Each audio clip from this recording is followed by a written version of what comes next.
Action! Let's do that. Let's go live, everybody. It's Wednesday. We're going live right now. I almost got into like the talking stain voice there. Live. Wednesday, 3 p.m. Wednesday, 3 p.m. live. Live stream. You know what I mean? Yeah. Back to it then. Air finally shut off there. That's good. Gotta get all my chat set up. All my things. Green apple or honey crisp, Mama Silver says. Talking about your favorite kind of apple. Red Delicious, Sam Gilmore. I really like Red Delicious as well. However, like lately, and I say lately as in like the past couple of years, trying to find a Red Delicious that is like they get gushy fast. You know what I mean? They get like soft apples. Like I can't get on board with a gushy apple. Can't do it. Honey Crisp, the Cosmic Crisp ones from Sam's Club, which I assume are the Honey Crisp ones, really freaking good. Very good. Granny Smith, always good. A Pink Lady or Milk Chocolate Caramel Covered Apple, Invisible Woman. Oh man, I haven't had a caramel dipped apple in a long time. That sounds really good.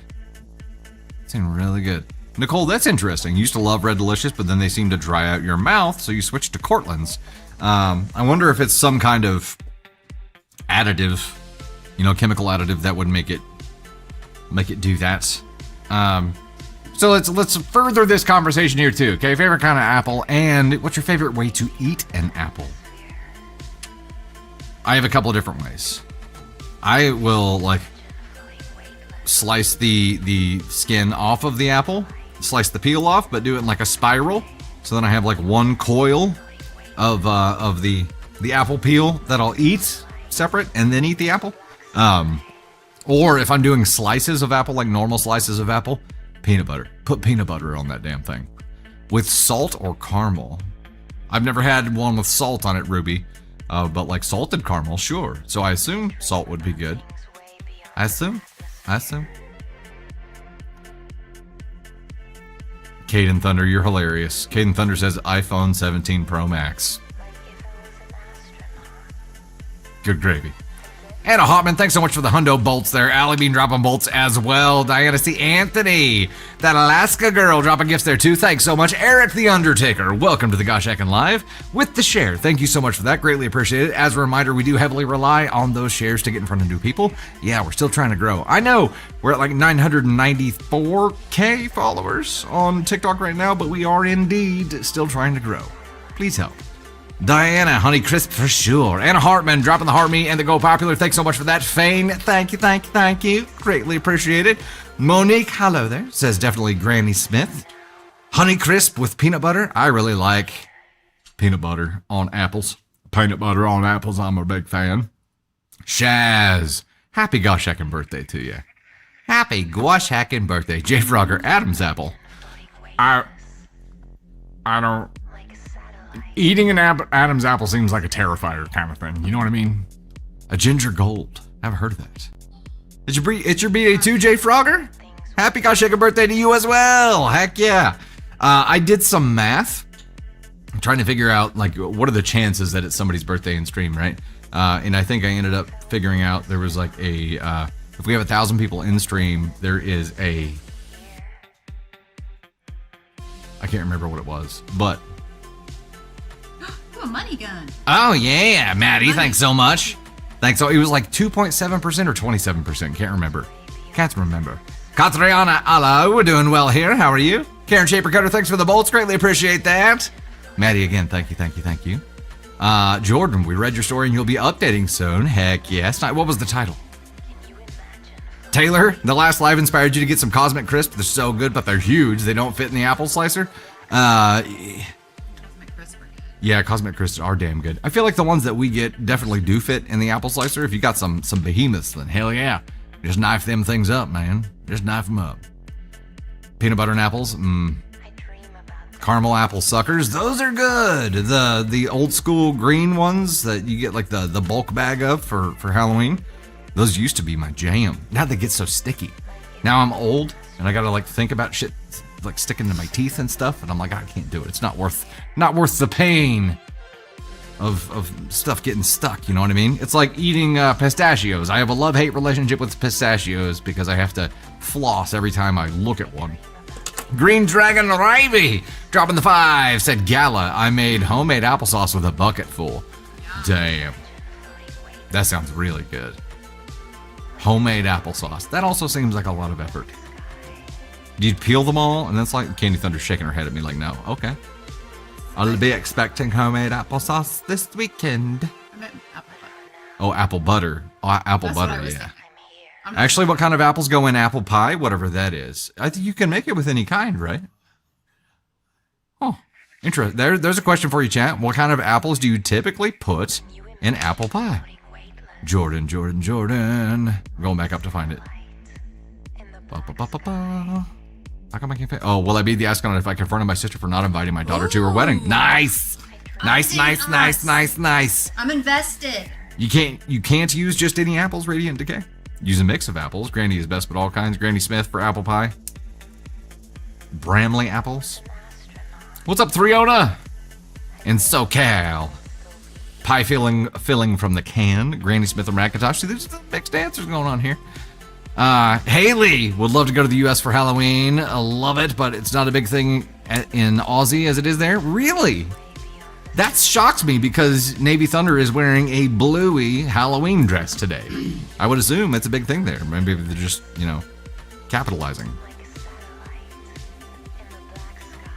So sorry. Say that again, Tater. Ladies and gentlemen, welcome Tater to the stream. I think the dress might have been designed here. Yeah, I think you're probably right. But still. They Americanized Bluey. But still. It's a very cute dress. It is cute. It should be a big thing there. Yeah. Definitely should be. Totally Radical dropping the 5 said, happy birthday to October babies. Entered my 3rd decade in the world on Monday. Happy late birthday to you. Turning the 3-0. Wow. Happy birthday. That's not over the hill anymore. 30 is like the beginning of adulthood. It's the beginning. It is like day one. Yes. Yes, I was kidding about Americanizing Bluey. It was just a joke. Not so serious. But it's just very Halloween for Bluey. That's it. There was now there you remember whenever Bluey like first started getting really popular here in the US? Yeah, there was gatekeeping for sure. Yeah, there were a lot of people upset about Bluey being Americanized. Yes. Bluey's an international sensation. Can't stop it. I Green don't Dragon dropping the 2 said Granny Smith handle baking the best. Well, and they probably give you that tartness that you need in an apple pie, right? I would assume. Not Tony Spark. Tony Spark's going to go out and get an apple pie. I think apple crisp. But I would need Apple crisp? I would need the apples and just take the topping. Oh, yeah. The topping on apple crisp is so good. Jerry, you turned 72 on Sunday. Happy early birthday to you. Guess who else has a birthday coming up? Tomorrow. Caden Thunder. Turning 23 tomorrow. Can you believe it? That is right. 23, right? Okay. I said it. I was like, I did the math before on this. I wondered if you knew. I did, but I second guessed myself as soon as I said it. 23. So close. And he is going to have a little segment on Wednesday Lives now. So you'll get nonstop Caden and Dusty fun for 30 minutes. Yeah. We're going to have all kinds of awkward humor going on when Candy Thunder's not in here. You all saw what happened last time. And I still haven't seen it, but I get a break, so it's fine. It's fine. Tess, for your question here, you said for all the apple pie bakers, do you put cheddar cheese in or no? Who puts cheddar cheese in an apple pie? You just fold it in. You just fold in the cheese. Don't say fold in the cheese one more time. Well, I don't know, David. You just fold it in. I can't do everything for you, David. Yeah. Hurricane says, I'm a chef, and I say, hell no. Hell no. On the side?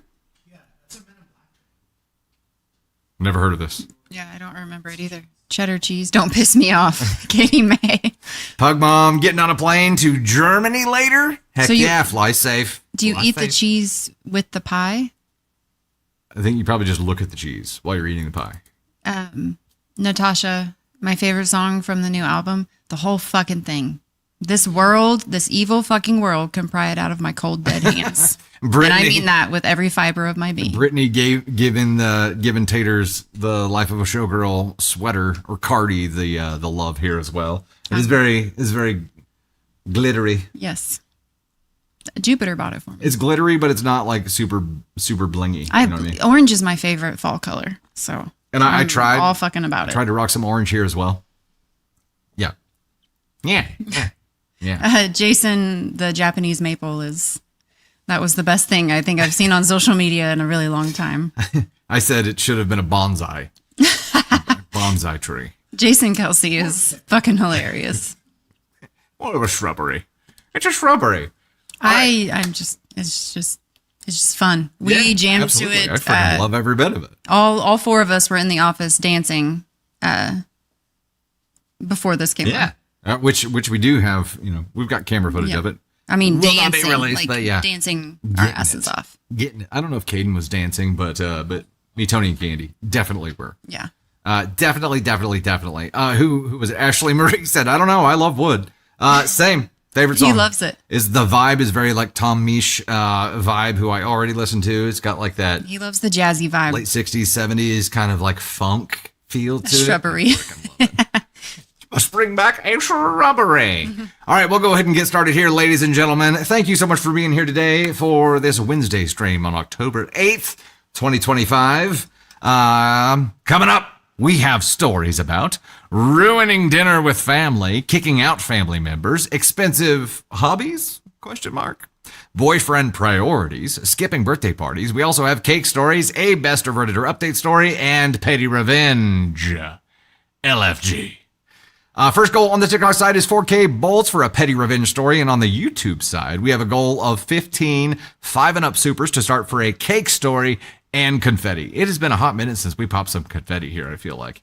Pre-Florida trip for us. The share goal, TikTok side, is 15 hundo shares. We don't have the progress bar right now, but we are keeping an eye on it somehow. Thank you so much for sharing. Sharing is caring. And we do greatly rely on that again, so thank you. Do not forget there are new episodes of The Imperfect Storms and Thunder and Spark available on YouTube, Spotify, and Apple Podcast. I hope you've checked them out by now. Excuse it. Reminder today, keep chat positive and respectful. Everybody, of course, is allowed to have their own opinion. We're not all going to agree on anything, but it costs absolutely nothing to be respectful and to be a DFHB. As a reminder, our opinions are based on our worldview shaped by the lives that we live. We don't expect you to have the same opinion because you've lived a different life. So just remember, that's... Yeah. No spoilers, please. Spoilers will be muted from the live. And with that, get out your gosh, hacking brooms. Dana Victoria, Ada with the shares. Thank you so much. Athena Winter sharing as well. Ben, Joanne, Molly, Danielle. Thank you guys so much. Wrong Pluto with that beautiful fall looking tree. Shadow Wolf with the heart me there. Jerry dropping the bull's legs for days. Thank you so much. Wrong Pluto with the tree again. I've got to see the tree animation. Did you see the tree animation? I didn't. Ah. Damn it. Damn it. We'll go back and watch it. Ashley finally made it on time. Heck yeah. Is it Tamara or Tamara? I've heard it both ways. Thank you so much for the share as well. Arsenils. Oh, that is beautiful. And it's orange. Would you look at that? Would you look at that? That is actually super cool. Rebecca, what are we going to dress up as for Halloween this year? I think we've made a decision. Are we ready to tell people what that decision is? No, it's a secret. It's a secret then. Okay. He'll be cloaked in Gucci and I'll be cloaked in Scandal. I'm kidding. Neither one of those things are true. None of those are true. I am watching Scandal and I fucking love it. She's ate up. She's ate up with Scandal. Absolutely ate up. Yeah, we do have it figured out. And of course, we have all the costumes that we had from previous years. I can say that it's going to be good, though. We have at least finalized the concept and script for the stream teaser for the Halloween live stream. And it's going to be pretty good. It's the one you commented on this morning. Oh, yeah. Yep. Yeah. The teaser is, if you were here on Sunday, you know. I just got introduced to Jake on Scandal. I'm sorry. I could have my own podcast talking about the show because I'm obsessed with it. It's my first time watching. Just turn me off. I think there's 7. Really? Holy shit. Yeah, balls. you're not going to get me back for a long time. Between Taylor and Scandal, you're done. I guess it's a good time for me to be working on the book then. Which I did do the math on, and I told VIPs in the Facebook group, but based on the math, the new book will be ready to release in January of 2027. It's going to take a year to write, so it's gonna take a minute. It's gonna take just a wee little minute. Hey, Wrong Pluto, thanks for the flailing inflatable tube, dude. Damn it, I missed it again. I love watching the gifts when they get up, the big ones, the ones that show up. Yeah. I wish they all like floated on the screen. Yeah. All right, we'll go ahead and get rocking here. Hey, Janine, thanks so much for the are those mouse ears? Oh, I missed it. Super cool. Wrong Pluto dropping the bolts there as well. Shay with the heart me, thank you so much. Flower Power, thank you so much for that as well. Greatly appreciated. We'll go ahead and get started with our very first story here, ladies and gentlemen, and it is: Am I the astronaut for not serving stepkids dinner and ruining it for everyone? Do a poll for this.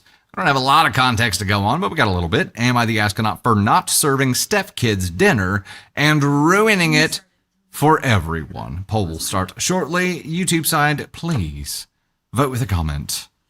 They are not T-Swift related costumes, I can tell you that. Y'all guessing.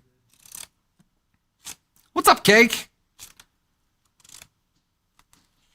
I mean, the part of this that I'm hung up on is the not serving stepkids dinner, right? Like, you kind of have an obligation to serve children who are under your care food. Yeah, because definitely when I get the office order for lunch, I definitely leave out my stepkid. Yeah. Just to make sure that he knows. For sure. 100%. For sure. I'm going to go ESH for now. That is my guess. I know this could be wildly different, but it's the not serving kids dinner period that. Thank you, Wrong Pluto. Legit. Thank you. Drop the big gifts. Drop the big ones for you, see. Yeah. We'll wait until she says she's watching. And then that'll be the time. Hey, Shep, Shay, Kristen Museum Girl, thanks so much. Lorelai dropping the 501 bolts. Kristen Museum Girl with the pumpkin. Sam Gilmore dropping the 400 bolts. Heck yeah, we're rocking now, folks. Natalie and Pixie, Shay dropping bolts there too. Thanks so much. Sam Gilmore, Shep again there. Thank you. Oh, it does say serving. For not serving stepkids dinner. But serving might be a key word there. Okay, I haven't read this. This is new to me. It's not necessarily feeding them dinner. It's serving them dinner. Serving. Okay. So maybe that is a keyword. Okay.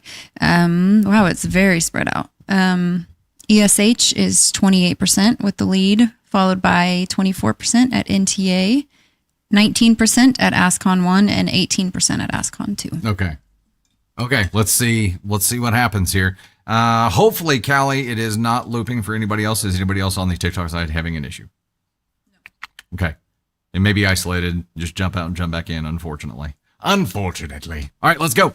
My 30 female, partner 45 male, and I have been together for just over a year. We have known each other for about 3 years total. We currently live together, moved in early as my lease was up, although it was too early for both of us. We decided that's ultimately where we wanted the relationship to go. We're a blended family of 5 kids. We've recently gone camping where his kids, 16, 14, 12, met a group of 18-year-old boys. His youngest daughters wanted to go hang out with the new group of boys at night. The boys had been drinking, legal here, and were intoxicated when they left our campsite. My partner said no and was met with attitude, so I stepped in, said it was inappropriate for underage girls to be with adult men who had been drinking.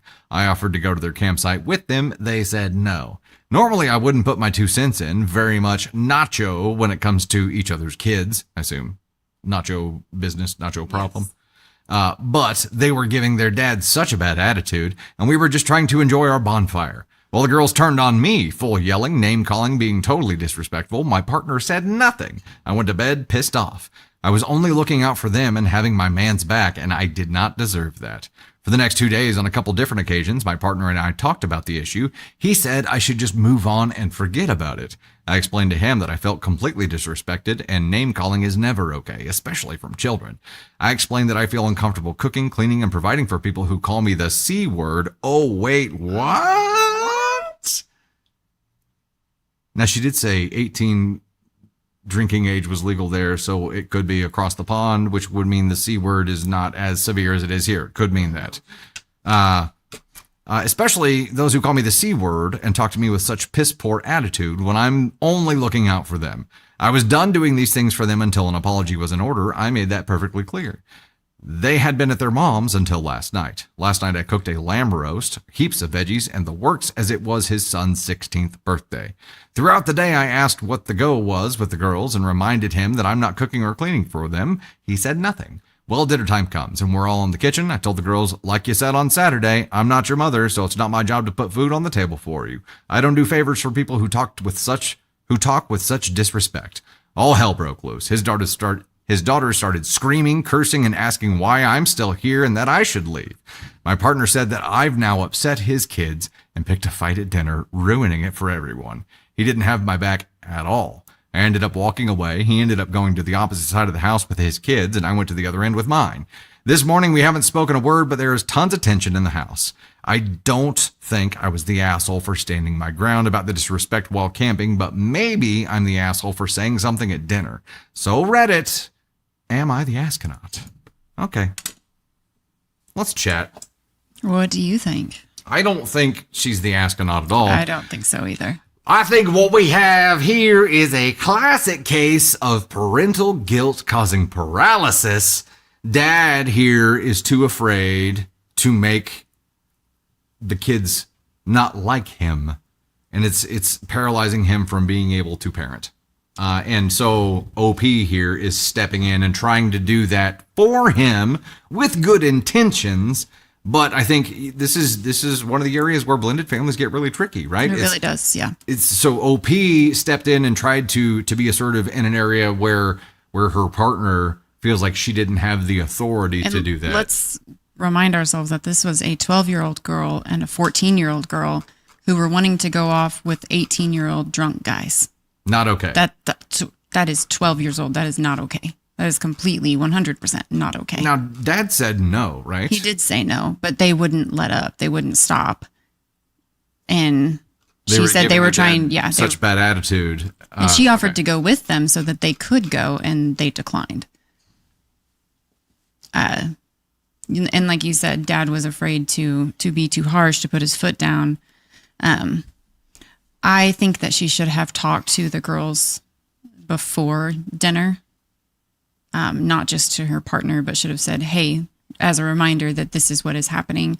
If you are ready to have a conversation about this, we can move forward and celebrate your brother at dinner time, whatever that looks like. But like doing it like right before dinner when it is a birthday dinner. Yeah. I don't love the timing of that for her. That it could have been done differently, it should have been done differently. I think it's a could have been done differently, but I also understand.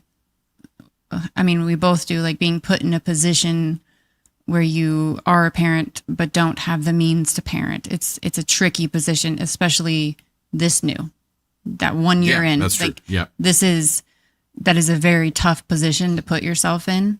And I think that's when you find out if the other parent if the biological parent in the relationship in this blended family is unwilling to parent their children, and you have different values, hard lines, whatever that looks like, then it's going to cause issues, and it's going to be very rocky because you're effectively parenting against each other with different kids in the same house, and it's very, very volatile. Right. So I think maybe ask on for, like, it's NTA, but ask on for it. You could have done it differently. You did not have to do this at your stepson's birthday dinner. Yeah. But maybe I don't think the line you drew in the sand is wrong. If that makes sense. I would agree. And really, I think it could have been done differently. That one tiny part of it. Yes. Yes. Which is why it's like, I mean, still NTA, but like if you wanted to change something about it, do that differently next time. Don't ruin an evening on it. Set them down before they even come to the table to have that conversation. So a big picture NTA, but a situational 4. Because you could have done that one piece differently.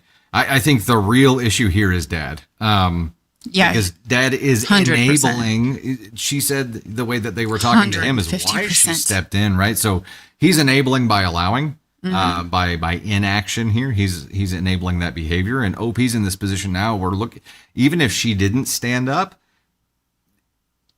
without the authority, she doesn't have the authority to create any real change here. We've proven that.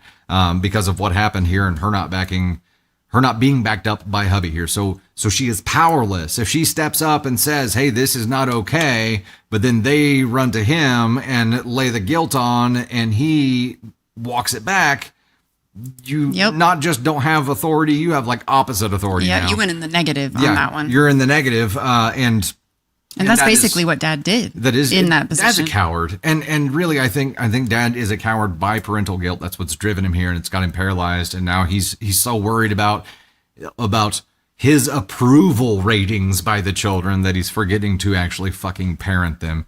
Now, one of the additional difficulties that OP has in this situation is that by allowing the behavior, she then has to make a decision about her other children here and say, look, if she's allowing a behavior for these kids, why is it not okay for them? And then parenting against each other. Are these policies in place for everybody? Is it okay for them to talk like that and to call you names? Because then you've got an imbalance. And I think at that point, like, there has to be a serious conversation. It's probably a couples therapy kind of situation, because this is Dad. This is, you guys have to get on the same page. And by that, I mean, he has to grow the fuck up and stop being a coward and stop worrying about being his kid's friend more than being their parent, and actually do some parenting here, because he is also like, the approval ratings he's worried about, this is parental guilt driven, but he is willing to sacrifice your relationship for their approval. That was just proven. The only thing, and that's why I said doing it at your stepson's birthday dinner, is that you gave Dad ammo. Like, you gave him something to use against you because of the timing of the situation. And now he has this like thing that he can say that you did wrong when you really didn't. Like, you had every right to do what you did. You had every right to draw that line, but you gave him something to cling on to in his cowardice. Yeah, you don't need to be giving him any ammo at all, but I don't know. It seems if he's unwilling to change, your relationship is going to be very rocky. And do you want that for your children? If he's unwilling to step up in any way, like, I don't know. It's not going to get better. You have teenagers in your house. That is not going to get better. That's only going to implode. Teenagers are they aren't going to improve on their own. I'll tell you that much. Give me 47 toddlers over teenagers. But be warned, if you have toddlers and teenagers at the same time, the toddlers will just absorb everything the teenagers do, and then you have a teenager and a tiny teenager. We're fine. We're smart.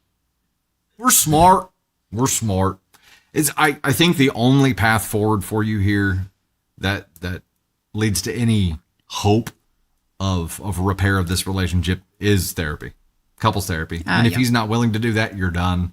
And if he's not willing to take that therapy seriously, you're done. Like, the ball's in his court now. And all you can do is lead that horse's ass to water, right? Yeah, or if not, just take your lamb and go home. Yeah. She made the dinner sounded very tasty. It's been a long time since. I love a heaping of vegetables. I haven't had lamb since working at Outback Steakhouse. I don't remember. Sounds good. I know that the prime rib with the lamb seasoning on it was very good. So, I don't have that anymore. Tangent. That's, hey, United Snores, we're 3 teens and a toddler in the house currently. Caden doesn't count because he's running his own household. Yeah. Grown-ass man turning 23 tomorrow. Right. Hot damn. Also, Lena Moon said, me about to give birth tomorrow with an 11 and 9-year-old at home crying. Hey, girl. It's all good until they turn 2 and then they start getting in the teen shit. And then they don't listen to the teens anymore because that's when the flip or the switch flips, right?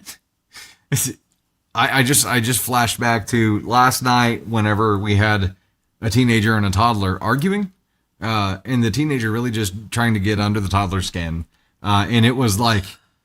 the toddler did it first to the teenager, and she knew exactly what she was doing because I saw the look on her face. So Navy did it first to Ava, and then Ava took her swing back, which I think is fine because I do think Navy needs to experience that sibling, that stuff that makes turns you into a strong person. Yeah. You got to pay the iron price for that. Yeah. And so I let it go to an extent, but this was like right at bedtime last night, and they were both arguing over who got to be on the screen to talk to grandma last night. And Ava did something like kiss Navy's ear, and Navy didn't like it, and the whole fucking house heard about it. Navy was, she spit in my ear. That's Ava. And I'm like, I am out of this room. He left, and I was like, enough. Yeah, he literally did. He left me, and he's like, Think I got something to do in the garage. I'm out of here. And I shut it down. I'm like, Ava, get your laptop and head upstairs. Navy, go brush your teeth. So the two toddlers / teens had to be separated. Good gravy. It was great. Good gravy. It's life. It is life. Okay, so we're an official Ask on 4 on this. It is a could have been done differently, and only for the timing of confronting the teens a second time. It's an NTA with a side of Ascon 4. There you go. A side of mint jelly lamb Ask on 4. Yes. And situationally here, understand that the real opponent you have is your spouse. It is not those teens. Those teens are going to do whatever the authority figure allows them to do. And right now they are running unchecked. They're running amok. Amok. And it's on him. But if he's not willing to play ball, then there's no game to be played. He forfeits. Queen Unicorn said, that's enough. I can hear it now. Yeah, the overstimulation. Enough. Shut it down. Oh, man. And you know when it's already been a long day as a parent, like your first instinct is just to be like, silence! Like fucking Dumbledore whenever the troll invades But the you school. can't do that. No, you can't. You have to be like, okay, all right, so I'm going to try to tackle this with the cool fucking head. So I'll it's lose my five. shit It's later. 5 octaves lower, and it's enough. Enough. I didn't even say it like that. Ah, crap. All right, we'll dive into our second story here. Not before we take a little bit of a musical break. Oh, we got to set a new gift goal on the TikTok side after we give some love. You girl boss too close to the sun? You want me to point the fan a little bit more your way? Here, I'll turn it up a little bit. Got to get some airflow. It ended up being too warm for sweaters today. Yeah. Let's see, it's sweating weather. We just watched Navy Thunder just got a wild hair and wanted to watch Sorcerer's Stone. Started watching the second one, and like by that point she had lost interest. But she's like, "Oh, I love Harry Potter. Let's watch the first one." It is, yeah. The first one is her favorite movie. In particular order for hitting the gift goal on the TikTok side here, we got Sam Goofballs in the number 1 spot at 1.1K. Then we got AK Mary in the number 2 spot at 840. Lorelai in the number 3 spot at 755. Top 3, y'all are rock stars. Thank you so much. Then we got Overkill Mill at 285. Geeky Fane, Caitlin, Paletti Art, Anna Hartman, Katie Robinson, Sabrina Janine, Celtic Phoenix Fire, Wrong Pluto, Pretty Shay, Legs for Days, Candy Thunder, Amy Castro, Violet Green, Vivilla, or Vivilla? Is there 3? Vivilla? Or Vivavia? Ah, damn. Help me out. Real Lucy Long Life, Joycey Brown, Jero Mama, Shaz, Shadow Wolf, Mags Mazing, United States of America, Kayla Richelle, Christian Museum Girl, Real Broad Zuba, Natalie in Kansas Kitty, Zoe C, and Jerry Lee Go For. Thank you guys so much for the love. Let's tell them what they've won. You all have unlocked a petty revenge story. Congratulations. We will be diving in on that shortly. Goblet of Fire is your personal favorite, Rebecca? That was my favorite. Who's your favorite book, but not your favorite movie? What's his favorite movie? Probably the 7th one. Just because it got so much more because I split it into 2, but the Goblet of Fire should be split into 2. Well, and the 7th one, to be fair, It was the book of the Goblet of Fire had so much information in it. So the 7th movie had more screen time for Tony's knee than any other movie too. So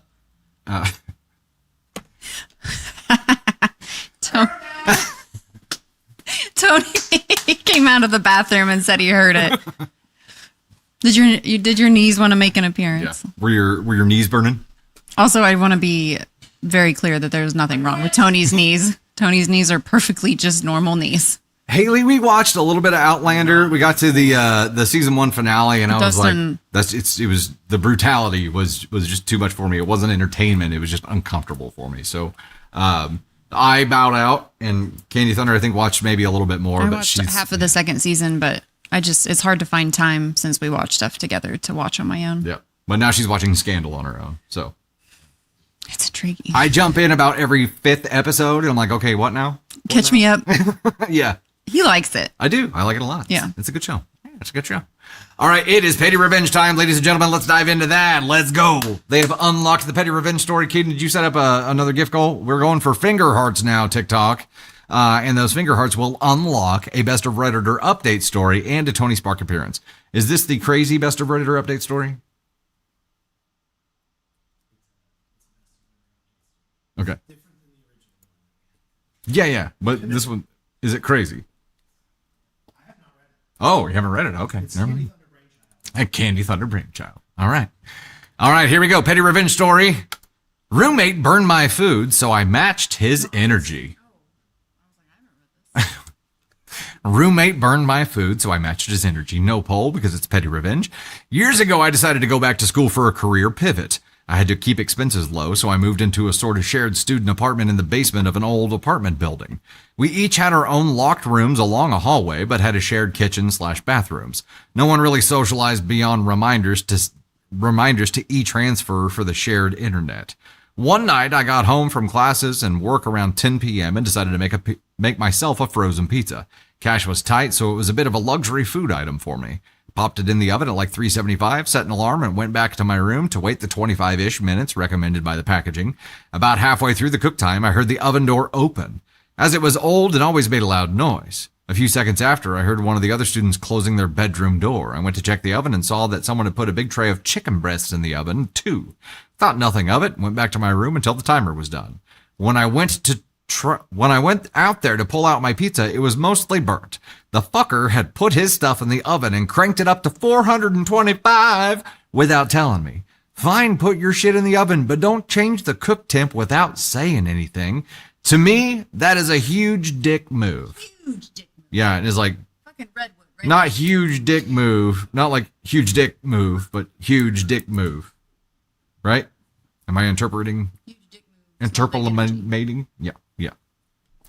The pizza was just burnt enough to be terrible, but I still had to eat it. After fuming internally for a minute or two, and having a minor existential crisis about how pitiful my life is, I went back to the kitchen area to rage. I went back into the kitchen area in a rage and cranked the oven up to 500 with his chicken still in there.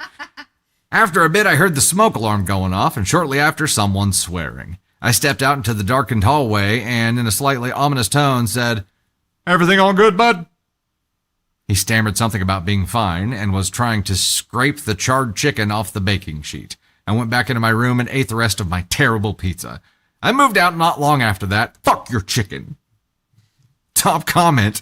You brought a pizza to a game of chicken. I love it. That is fantastic. Fuck your chicken. 29? This makes me so fucking happy. Why nothing pisses you off more than burning your pizza or taking a bite and burning the roof of your mouth behind your two front teeth. And I feel like this is the equivalent of both. So yeah, fuck his chicken. And I'm glad you turned the oven up, because who the fuck does that to someone's pizza in the oven? If this were going to be truly fair, I would have watched him eat that burnt shit too. And when he tried to throw it away, I'd be like, oh, hell no. You've got to eat it as you take a bite of your burnt pizza. Yeah. Like, hey, if I have to experience this, you do too. But I kind of also imagine it being like National Lampoon's Christmas Vacation, where he cuts into the turkey and it's like, you know what I mean? It's just like completely just. There's nothing worse than dried out chicken. Nothing but steam on the inside. Dried out poultry in general is just the worst. It's gross. Dried out, food in general. Which, speaking of, the opposite of dried food, Candy Thunder made some salmon last night and just nailed it. It was perfect. It was pretty good. Kind of glides apart, you know what I mean? Mm-hmm. It was great. We had it for lunch today. Yeah. Tony did not appreciate it. He doesn't like the smell of salmon. Doesn't really stink, dude. It's like the least fishy fish there is. Except for maybe mahi. Like it's. Yeah. We've offended Tony.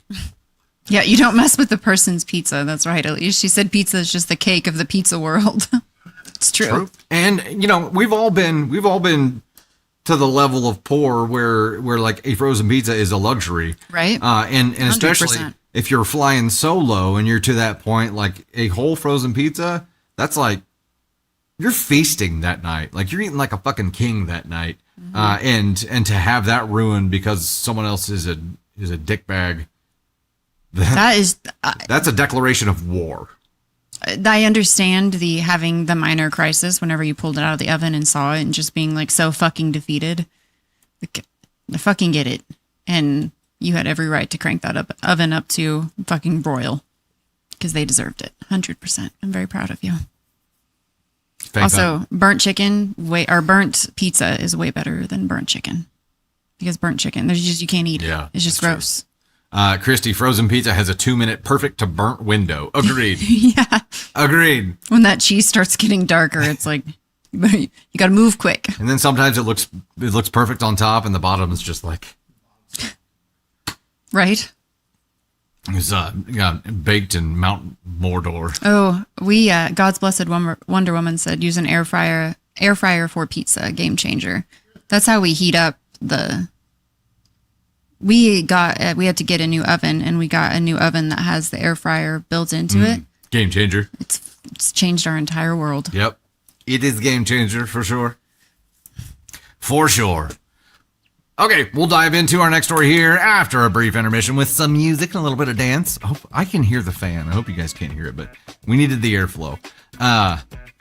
Just like popcorn, Radiant Decay, 100%. Yeah, popcorn's like you got 2 seconds to get it perfect or to open up a bag of half-burnt popcorn. I don't know how that works, but my goodness. It's too fast. It's too fast. At least love air fryer pizza. People who say salmon is fishy, I do not understand. I mean, I guess if you don't eat... Do you eat fish at all, Tony Spark? Huh? You said you do not? Well, that's ironic for such a lake lizard. Oh, wait. Hold on. Look at that. He's got a mind. I will occasionally dabble in the world of mahi-mahi, but only... Like, I prefer blackened because it doesn't really taste like You're talking about it like fish. It's an illicit substance. I will, and that's about it. Sometimes at a fish fry, I will sample a piece of Catfish. Of crappie. Oh, fried crappie but is so good. With an amount of ketchup on it that negates the fish taste. You hide the taste with it, yeah. So, all seafood, I'm out. I don't like the smell, the texture, the taste, any of it. There was no smell today. I didn't smell anything. There was a smell. I don't smell it. I literally was like, "What did you make?" And you were like, "But you were intrigued first." No, I smelled fish. Mm-hmm. My farts didn't stink. That's all I know. Catfish and Tabasco. Interesting. That sounds good. I like Tabasco on like breakfast burritos. I haven't had catfish in a long time.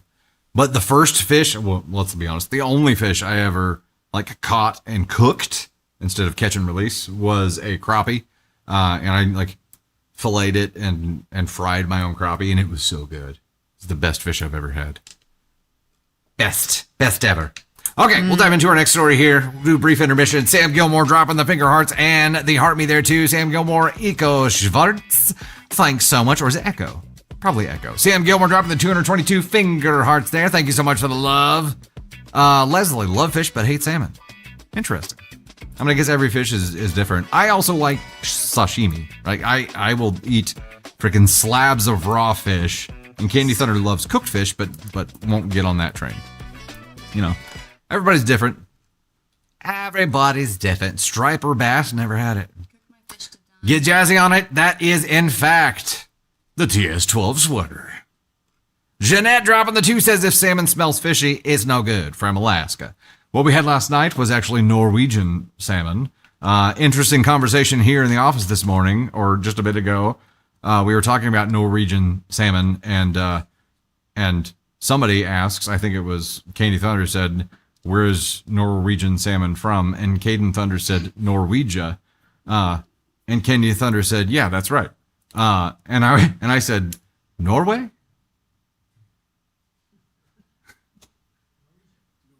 Now we've been talking about where exactly Norwegia is in the world. Huh? How do you say sashimi? Sushi and sashimi? Someone said, why did you say sushi like that? Oh, no, I didn't say sushi. It's sashimi type of sushi, right? With the, or nigiri with like the big slabs, just a different type of it. Yeah, it's just a different type. But yeah, Norwegia. We're going to be going there soon. Yeah. Norwegia is the cheese in Norway? Well, they were close. Noodles Dragon. See? They were close. We knew it was something. Sushi has rice. Sashimi is just the fish. Okay, what's the one? Is it nigiri that is like essentially a sushi roll, or may not even be a roll, but it has like a rice part to it, but then it's just a big old slab of fish on top. What is that?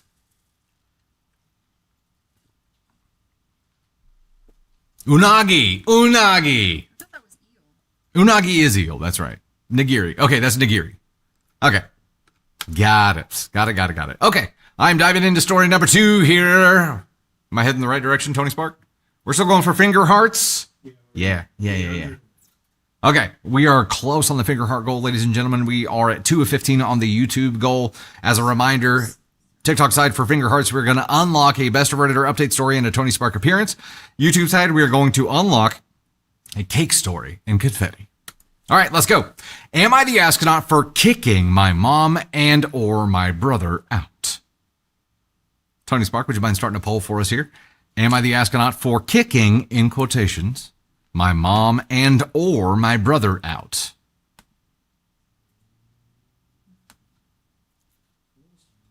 This is an IDFK because what in the no context? Do you remember Unagi. Wonder Woman said, you say unagi and I hear Ross. Yep. And I was like, ooh, salmon skin roll. That's what it made me think of. Oh, that's fantastic. I know, it's so great. Navy actually will watch Friends. I mean, she doesn't like ask to watch it, but she'll watch it if it's on. And then she likes to play with the Friends. Oh, I have the Friends Polly Pocket. Polly Pocket, yeah. I have the Harry Potter Polly Pocket too. And so she gets to play with those as well. It's very cool. I love Friends. It's comfort. It's like a potato soup. Yeah, it is. like tiger soup. And a grilled cheese made on grilled French cheese bread. sandwich. Yeah. Or Texas toast. Mm. Here we are talking about food. Get jazzy on a drop on the Hondo finger hearts. Thanks so much for the love. How's our poll doing? It is complete. And it is 71% NTA, 13% ESH, and almost 7% ASCON 4. All right. With the NTA leading the way, let's go. Am I the astronaut for kicking my mom and or my brother out? I, 34 male, bought my own house 12 years ago and have been paying for it since. My mom, 63 female, and younger brother, 25 male, have always lived with me. I've basically been the main provider since I started working at 19. I've never charged my mom rent since she doesn't work due to her age. She's 63? I have a feeling I'm still going to be working at 63. I'm just saying that. For the added context, she didn't finish middle school, so she's always struggled financially, but sacrificed everything so her children could get through life. Sacrificed in quotation marks here. With my brother, I've only asked him to contribute 50% of the utilities and groceries because it feels unfair for me to cover everything while he spends his money on takeout and video games or whatever. A little over a year ago, I moved in with my boyfriend, 30 male, who rents a house with a friend. I decided to let my mom and brother stay in my house, and to help them out, I decided not to charge rent. The idea was that my brother could use that money to help my mom and groceries, gas, etc.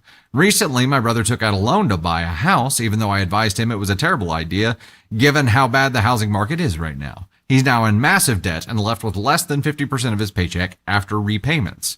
To make things worse, he rented his house out to a terrible tenant who either pays late or not at all. My mom has ended up dealing with the tenant, repairs, and maintenance because my brother is basically a man-child who refuses to learn how to drive, communicate, or even prepare and or cut his own food. Ooh. What? This escalated several levels with that one sentence here. I'm going to read it again because what the fuckity fuck. My mom has ended up dealing with the tenant, repairs, and maintenance because my brother is basically a man-child who refuses to learn how to drive, communicate, or even prepare and or cut his own food. That's a problem. Couple of weeks ago, my boyfriend's landlord told us they want the house back once our lease ends in 6 months. Since I already own a house and my brother owns one too, I suggested that my boyfriend and I move back into my house and my mom and brother move into his. That way, everyone would have their own place without paying rent. Plus, what my boyfriend and I save on rent could go into a fund to help my mom whenever she needs it. When I floated this idea to my mom, not even as a final decision, just as a suggestion, she completely flipped out. She started trying to guilt trip me, saying she'd be better off dead, that she's just a burden, and that she has nothing because she sacrificed everything for her children. I've always helped my mom financially, but she coddles my brother to the point that he'll never learn to be independent. Now she's making me feel like I'm the bad guy for even suggesting a logical solution where we both use the houses we actually own. So, am I the astronaut for suggesting my mom and brother move into his house so I can move back into mine? Happy to provide any additional context if needed. All right, let's chat. I mean, God forbid you live in the house that's in your name without having to tell the people, like, what the fuck is going on? I think, yeah, and And also, what the fuck is going on with your brother? What? At what point was this man He's like a fucking barnacle on your mom's doesn't ass. cut up his own food? Is he like, you know what? I'm gonna buy a house. I'm gonna buy a house and rent it out Stop. Like, because I stop. saw it on a TV show once, and I think I could do that. I mean, I can't tie my own shoes, but I could do that. Also, your mom laying it on thick with the guilt tripping is all that is. She doesn't want to disrupt her life. She doesn't want to have to deal with the fallout with your brother. So she's guilt tripping you into not rocking the boat that she's currently in. Rock the fucking boat and get your house back. Eudora agreed. Stop enabling your family. And Yeah. what I was going to say to follow up on Tater's thoughts here is, you know, right now you're floating the idea, but you need to make it abundantly fucking clear that floating the idea is a courtesy because your legal right is to kick them out of this fucking house. Like, we can go about this the nice way or the not so nice way, ma. Right. But this is happening. So also, get on fucking board. Because right now, somehow, even though she is completely dependent on you for everything in life, including coddling your brother, she's in charge. She's still in charge, even though she is a tick that is swelled up enough on your back to feed another tick to a point that's being swelled up. Somehow she's in charge.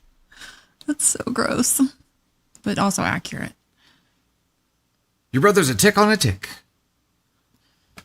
So That's- you need to realize here that she shouldn't be in charge of the situation here. And to Eudora's point, you allowing that to happen is enabling her. You allowing that to happen is you choosing not to have a boundary here. So right now you're going about it in a very soft way when that way is not going to be respected. You're going to have to get firmer here. You're going to have to establish some actual fucking boundaries that say you do this or this for anyone to listen to you. And guess Right. what? Because they've been trained to do otherwise, they're not going to listen to you for the first while until it gets to a point where they're like, oh, fuck, she's serious. We don't have a choice. I mean, what are they going to do if you evict them? Like, it's your house. I think that she would have to I've go sacrificed everything for my family. Yeah. You're going to make me live on the street. And clearly she only sacrificed it for you, or she didn't sacrifice anything for you and only sacrificed for your brother because he literally just does nothing. Like, nothing? What does he do? And why the fuck did he buy a house? He's a landlord now. Yeah, but the mom does it. I covered my mouth because I was yelling that, and somebody was walking by and like stopped and looked in the window, and I'm like, oh, sorry. I mean, just, I don't even. Okay, dude. I don't even know. This is why we parent the way that we do, because it's our job to prepare our kids for life, and I would never forgive myself if I ended up in a situation where they weren't prepared. Yeah. At what, 25? 25, yeah. 25. And OP is male, 34 male. Or, yeah, there were questions in chat. Oh, I didn't even hear that part of the first of it. Yeah. She needs to worry about squatters' rights. That's a good point, Nancy. Like, at this point, I think you should probably go talk to an attorney and figure out what your legal OP is male, options. so you said she. He needs to worry about squatters' rights. Oh yeah, sorry. I So thought OP was. OP needs to worry about squatters' rights. I would agree. Having a conversation with an attorney right now to figure out what your legal options are, given the amount of time that they've been in there, is probably a good idea first. And then know what ammo you have available when you go in for the next conversation, because you need to be ready to deploy all of it. And also, while we're finished with the feedback, I will say that if we ever misgender someone, it is not indicative of anything that we believe or anything like that. It is because we are blind reacting to stories, Like just 10 of them. and just missed Yeah. and we try to refer to them as they or OP, but sometimes we fuck it up. Sometimes we mess up. It's not Words- intentional. Words are hard. We're not That's it. assholes. We don't care. Well, I mean, I'm an asshole, but for different reasons. Like words are hard, and I'll fuck it up because words Right. are hard, and that's it. We will never intentionally misgender a human being. No. No matter what that is. Please know that. Go back 10 posts and see the backlash.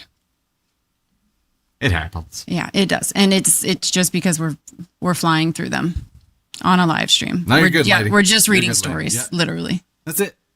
That's it. No, this has nothing to do with this story directly. It was No. It was from last week. Yeah. Brought back a previous source. Yeah, it's just Okay. definitely a slip of the tongue. So let's go back and answer the question here. Am I the astronaut for kicking my mom and or my brother out? Please do it. Go for it. I think Kick to 'em the follow fuck this up, out. like sometimes we have to. You're absolutely NTA for that. You may become an astronaut to yourself if you continue to enable this behavior by allowing it, because you might actually legally fuck yourself into a corner. I think that getting a handle on this situation would be much better for your relationship. If you and your boyfriend plan on moving into this house, it would be much better for everyone involved Yeah. to not have this lingering over your head. She's still, what I don't understand about mom's position here is that she's still going to have a place to stay.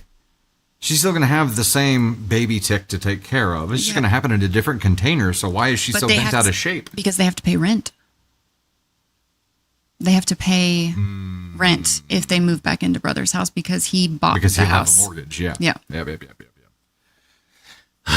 I don't know what OP's brother's going to do when his mom passes away. Aaron, that's a good question because I don't know. That tick gonna shrivel. Stop. He's a gosh darn tickhead. Okay. We'll dive into our next story here, but it's definitely an NTA, but you gotta get a handle on that situation. Our goal has been achieved on the finger heart side. Let me give some thanks for that right quick. And then we'll dive into our next story here, which means you guys have unlocked a Best of Redditor update story and a Tony Spark appearance. We are getting ready to transition to the Caden Thunder portion of this show as well. So Best of Redditor. I'll be saving the Best of Redditor update that you have unlocked until Candy Thunder gets back, so we get her feedback on that, and we'll instead start moving to the Caden Thunder stories that are portioned off here, designated earmarked for the awkward comical relief of Caden Thunder.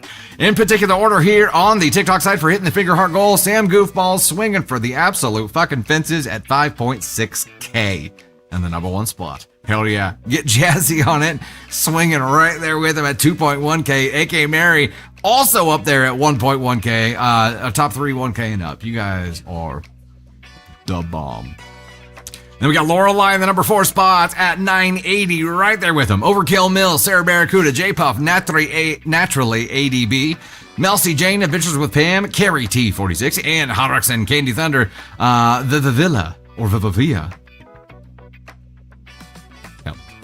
Mandy Chasteen, Call Me Gracie, Daisy Desserts, It's Only Tosh, Emmy Castro, Eco Schwartz, Honey Bear, User 38, lots of numbers, Queen Unicorn, Violet Green, Unforgotten Karen, Real Broad Zuba, Cat Girl, Krista Museum Girl, Farmer's Daughter 59, Another Rebel, or Anna the Rebel, Anna the Rebel, and Taylor Swift. Thank you guys so much for all the love. Greatly appreciate that. Huh? What? That's not on there. I knew she was gonna look. She's like, what? Fucking looking for my phone. You were looking for your phone while I was holding it and Yes, reading Tony the. was like, I think it's up there. And I was like, no, it's not. It's got to be her idea, Tony. She's like a cat. It has to be her idea. I love you. I'll see you soon. Be careful. My life. All right, what story am I headed into, Tony Spark? Oh, we got a Caden Thunder set up here. Here he goes. Here goes. Let me get Caden Thunder set up. Amber C says, don't laugh. I've used my phone flashlight while looking for my phone. What'd you forget? All right, we got Caden Thunder in position here. Tony Spark, where am I headed? Caden, story 1. Well, I guess I should have looked at the titles and that would have been pretty self-explanatory, hey? All right. Hey, TikTok side, new goal, 2.5K tiny dinies for confetti and helmet. Does that mean you're going to have me put the helmet on and then shoot the confetti straight at my face? I mean, it makes sense. We might as well. Whoa, hey, buddy. Let's keep your private matters, all right? Okay. Katie Thunder hasn't even made it to her car yet, and I'm already in trouble. All right, here we go. Am I the astronaut for telling my brother he needs to stop getting women pregnant like it's a hobby? I'm sorry, that is not the story I'm supposed to read. She still hasn't reached her car, and I'm completely off the rails. All right, here we go. Caden, story number 1. Am I the astronaut for letting friends stay when we're not home? Would you like to start a poll for this one, Tony Spark, or should I just dive in? Okay, we're starting a poll. YouTube side, please vote with a comment, as usual. Lurkers, please vote as well. Am I the astronaut for letting friends stay when we're not home? Caden Thunder, have you read this one? No? Okay. Based on title alone. Am I on? Am I turned on? You're turned on. Uh-oh. Sorry. Based on title alone, what say you? Am I the astronaut for letting friends stay when we're not home? So I'm inferring that it is a married couple, and Letting one of them friends is letting stay friends when stay. we're not home. Well, I guess it depends on what they did and who they are, and if you asked, and if they asked, and if you asked your spouse, and if they were okay with it or were not okay with it, and if you did it, you know, there's a lot of variables. A lot of variables. Who's really to say? Well, look, I feel like guests are a 2 yes, 1 no vote system. Yeah. Within a partnership, right? A true partnership. I think there's veto rights in that, because if it's somebody that one of you knows is going to disrespect the space or them or whatever, it's a 2 yes, 1 no for me. So I'm going to say yeah, YTA. I don't know how big yet, but we'll dive in and find out. How's the poll looking there, Tony Spark? NTA is the winner with 33%, followed by ESH at 15%. Then, followed by ASCON 3 and ASCON 2 are tied at 17%. Okay. Exactly, 17.29%. They're both tied. Exactly. 17. Then it's ESH 15%, ASCON 4 11%, ASCON 1 5%. Heard. Okay. Also, Candy Thunder has joined the YouTube chat, dropping dropping the high five. Thanks so much, Tater. Thanks so much. All right, let's dive into the story and let's see where we're at. Go ahead and untoggle that real quick. Thank you so much. All right, story was, am I the astronaut for letting friends stay when we're not home? I love my girlfriend of 3 years. We'll call her Joni. I'm even planning to propose soon. We recently got a little guest bed. Words are hard. We recently got a little guest bed in case a friend or family member ever wanted to visit. Monday, I got a text from 2 of my best friends. We'll call them Casey and Alex.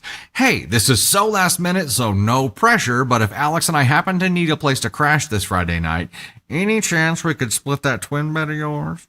I responded, oh, maybe. Let me ask Joni when she gets off work.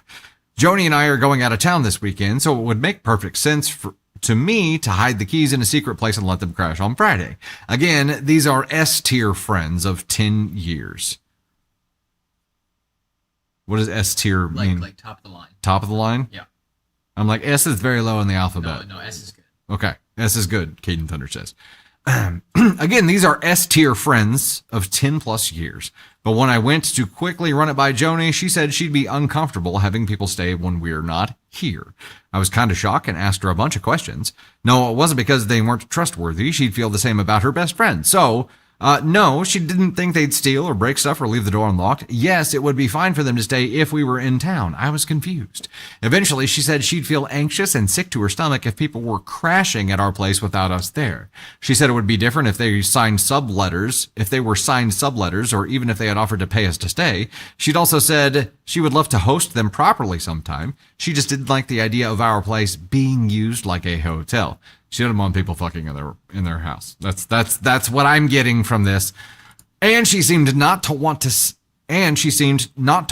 that precedent. She said if they were in dire straits, she could help pay for a hotel or even stay in town this weekend to host them. Bonker solution, in my opinion. I said maybe we could gently let them know that this is a one-time thing, and in the future we would need to be present, but no dice. By this time, she was feeling very judged and shamed by me. I was surprised and saddened that it wasn't an easy yes. It's an unconventional ask for sure, but where I come from, friends help friends out, especially just letting them crash for a single night. By the way, this all started because Casey and Alex forgot they'd bought concert tickets a while back, and by the time they remembered, all the hotels were super expensive. It's not a true emergency, but I've been in similar situations and would like to save them $200 plus. I was embarrassed to tell them no, especially when I've crashed with them on fairly short notice before.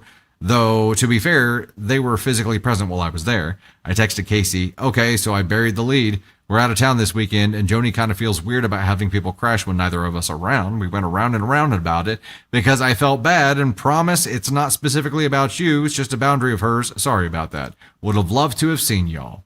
Luckily, Casey was understanding and responded with, oh, gotcha. No worries at all. I know it was a long shot. So am I unreasonable here? Is Joni. All right, dude. What do you think? Well, first of all, let me put my intelligent glasses on here. Okay. Intelligent glasses. And they're coming off. Engaged and disengaged. So, okay, so am I the astronaut for letting friends stay when we're not? Well, you didn't let friends stay. You didn't do it. But crisis averted. You didn't do it. It's a wrap. Okay, now some of the let me give you this gaggle of geese real quick. So, one thing that I noticed that I made a little bookmark of in my little brain is that whenever he was texting his buddy, something that I think he was a little bit of a starfish for was I think he kind of like put the blame on his wife when he was texting his buddy the reason, which I mean that's not like a big deal, but it's kind of like I feel like it's kind of shitty to be like, hey, sorry man, the reason you can't come over is because my wife, she's not comfortable with it. I tried, but I mean that's not that big of a deal. But I feel like you also kind of got to take into account that it's partially your space, it's also partially her space, and for something like this, like if the roles were reversed, you would probably hope that she didn't dog on you like that. You know what I mean? I don't know what I mean. This is going south fast. Nobody's stopping me. The lights are bright. It's cold. My arms are up. Okay. What are we doing here? I think you're on the right track here. And you know, the general consensus that we see in chat is that well, it's not general consensus. It is kind of a 50-50 split of he told the truth or he threw his wife under the bus. And it seems like that's the real issue that we're focused on and discussing here instead of what this whole situation. So let's back up just a second. I'm torn. Honestly, I'm 50-50 on if he was right for telling the truth or if he was wrong for throwing his wife under the bus. He didn't blame it on her. They're not married. He explained, yeah, sorry, not wife, girlfriend. No, I said that. Oh yeah, and then I did too. Sorry. Well, we kept the narrative going. Words are hard. Titles are hard. Everything's swimmingly. Backing up a little bit here. I think you guys are just in a relationship right now, and she explained to you, your girlfriend explained to you, your extreme discomfort with having someone stay there. Like, Yes. was very, very open with you about that. You received it. You had lots of questions. You needed to understand it. But then here's what happened. You took that and were just like, okay, I guess we're just in this shit situation. And then you came to us and told us how you really felt instead of telling her how you really felt. You opposed it and you made her fully explain it before you would accept it. But when she explained it, you just accepted it. I feel like the right move here would have been, I understand that that's extreme discomfort for you. And I want you to please understand the extreme discomfort for me of having to tell my friends no when they've done similar good deeds for me, and I consider them good enough friends for this to not be an issue. So if this is where we're at and this is your hill to die on, like, I need you to help me respond to them and come up with something that makes sense and I feel like is fair, because right now it doesn't feel fair and it feels like I'm going to be forced to do something I don't want to do. And I feel like my friends deserve better. So we're both at a point of extreme discomfort here. And that doesn't just mean one person automatically gets the dub here. It means that there's more discussion to be had and you need to come to a place of common understanding. And maybe this, like, communicate it through, right? I don't know. Now I feel like there's a choice to be made. And in conversation, you chose your friends because you told the absolute truth instead of trying to protect the perception of your girlfriend to your friends. On the other hand, let's open this book and smell these pages for a second. How would you feel if, put yourself in the shoes of the person who's writing this story? Okay. Put your shoes in their shoes. Would you feel comfortable having someone stay over at your place whenever everybody's gone like that?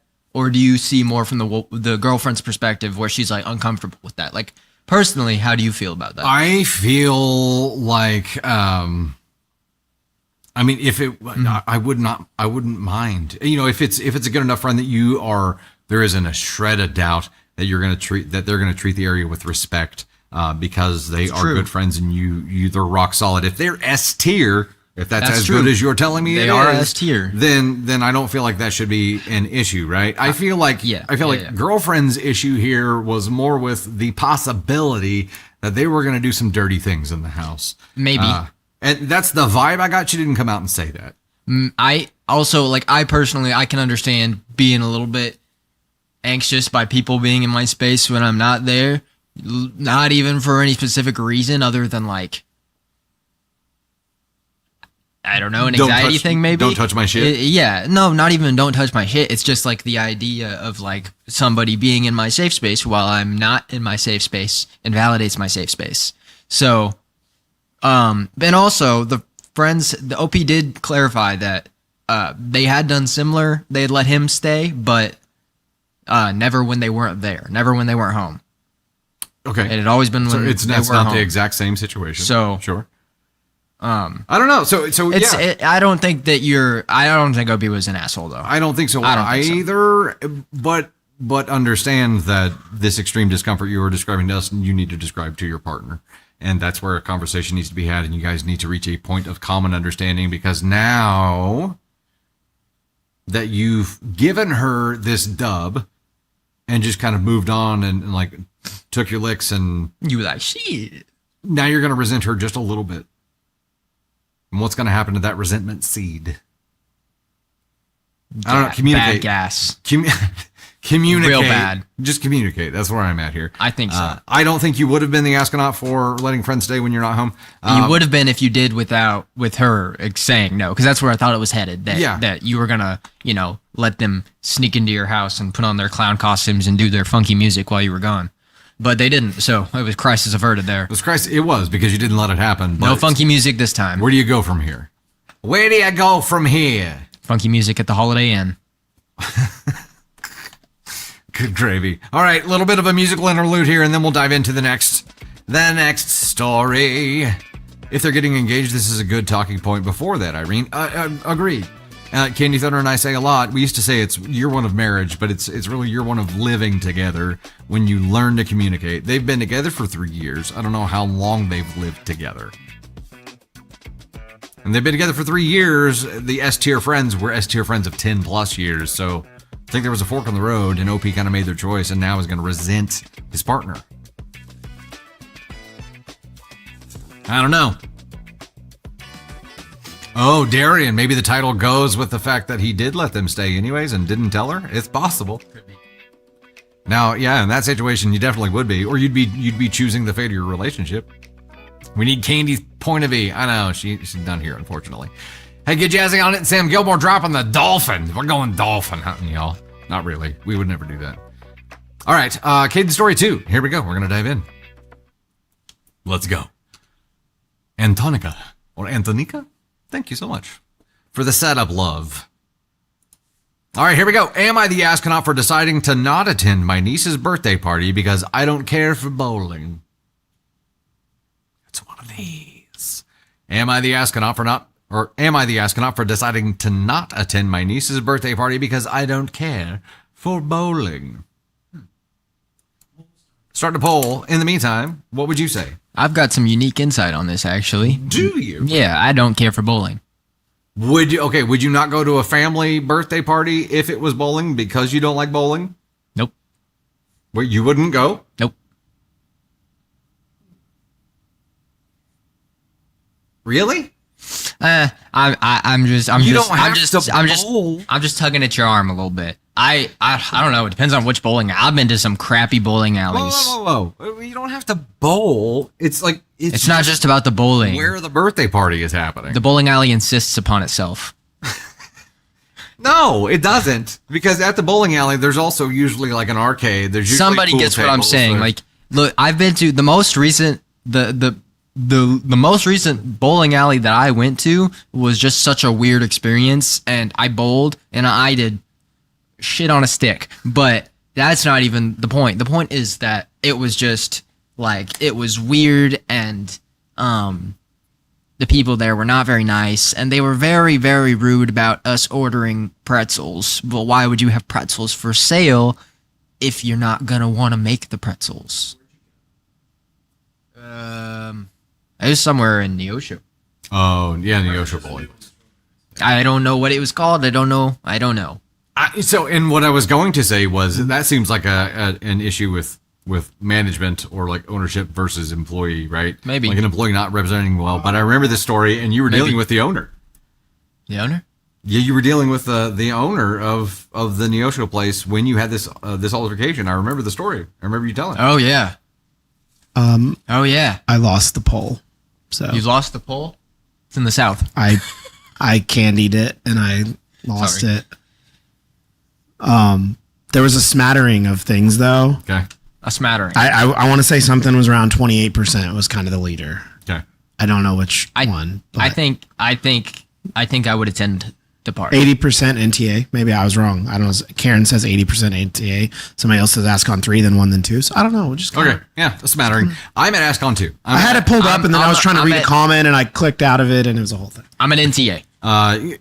Just for Okay, just for devil's advocate, so Caden Thunder is NTA. I am going to be at ASCON 2 because I think this is an extreme case of not everything's about you, and this is something you definitely shouldn't decide to do.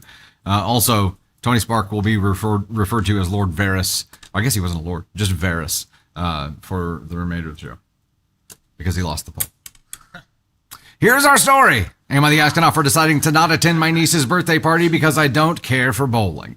Over the weekend, my niece celebrated turning 8 years old at a nearby bowling alley. She was having both a family party and a party for her friends, and she decided that it would be fun for the family to bowl with her. I received the invitation by mail about 3 weeks in advance, and they requested that I RSVP no less than a week in advance. Here's the thing, my niece is a great kid, but bowling just isn't my thing. I've never been good at it, and I find it really repetitive and a boring way to pass the time. I'm also not much of a planner, unlike my sister. I just try to enjoy life and be spontaneous. Going to whatever event speaks to me that day. Well, about 2 days before the party, I heard about this really awesome festival celebrating Caribbean culture, and I decided to go to that instead. I didn't really think much of this since my niece presumably had a whole bunch of other family members attending her party. Besides, I live very far away from the Caribbean, so opportunities to experience their culture are few and far between. I texted my sister that I showed up to the event and I texted my sister as I showed up to the event a picture and said that I would bring over some leftover jerk chicken for the family. The plan was to eat ice cream at her house after bowling. My sister went nuts. She said that my niece was counting on me to be at her party and that I had betrayed her by not showing up. I couldn't help but laugh at the absurdity of this. She had planned a lame event. I had gone to a better one. And I was shelling out enough food for the whole family. How was that betrayal? It is really beyond my understanding. She told me not to show up for the desserts, so I guess that meant I was never really wanted at the bowling anyway. At this point, I just hung up because she was becoming mentally unglued and it was bumming me out. I love my sister, but she takes every opportunity to bash my go with the flow personality, and I'm getting tired of it. Just because she plans things out to an annoying degree doesn't make her morally superior in any way. I've tried calling her yesterday and today, but it goes straight to voicemail. I don't know what more I can do here. Am I the astronaut?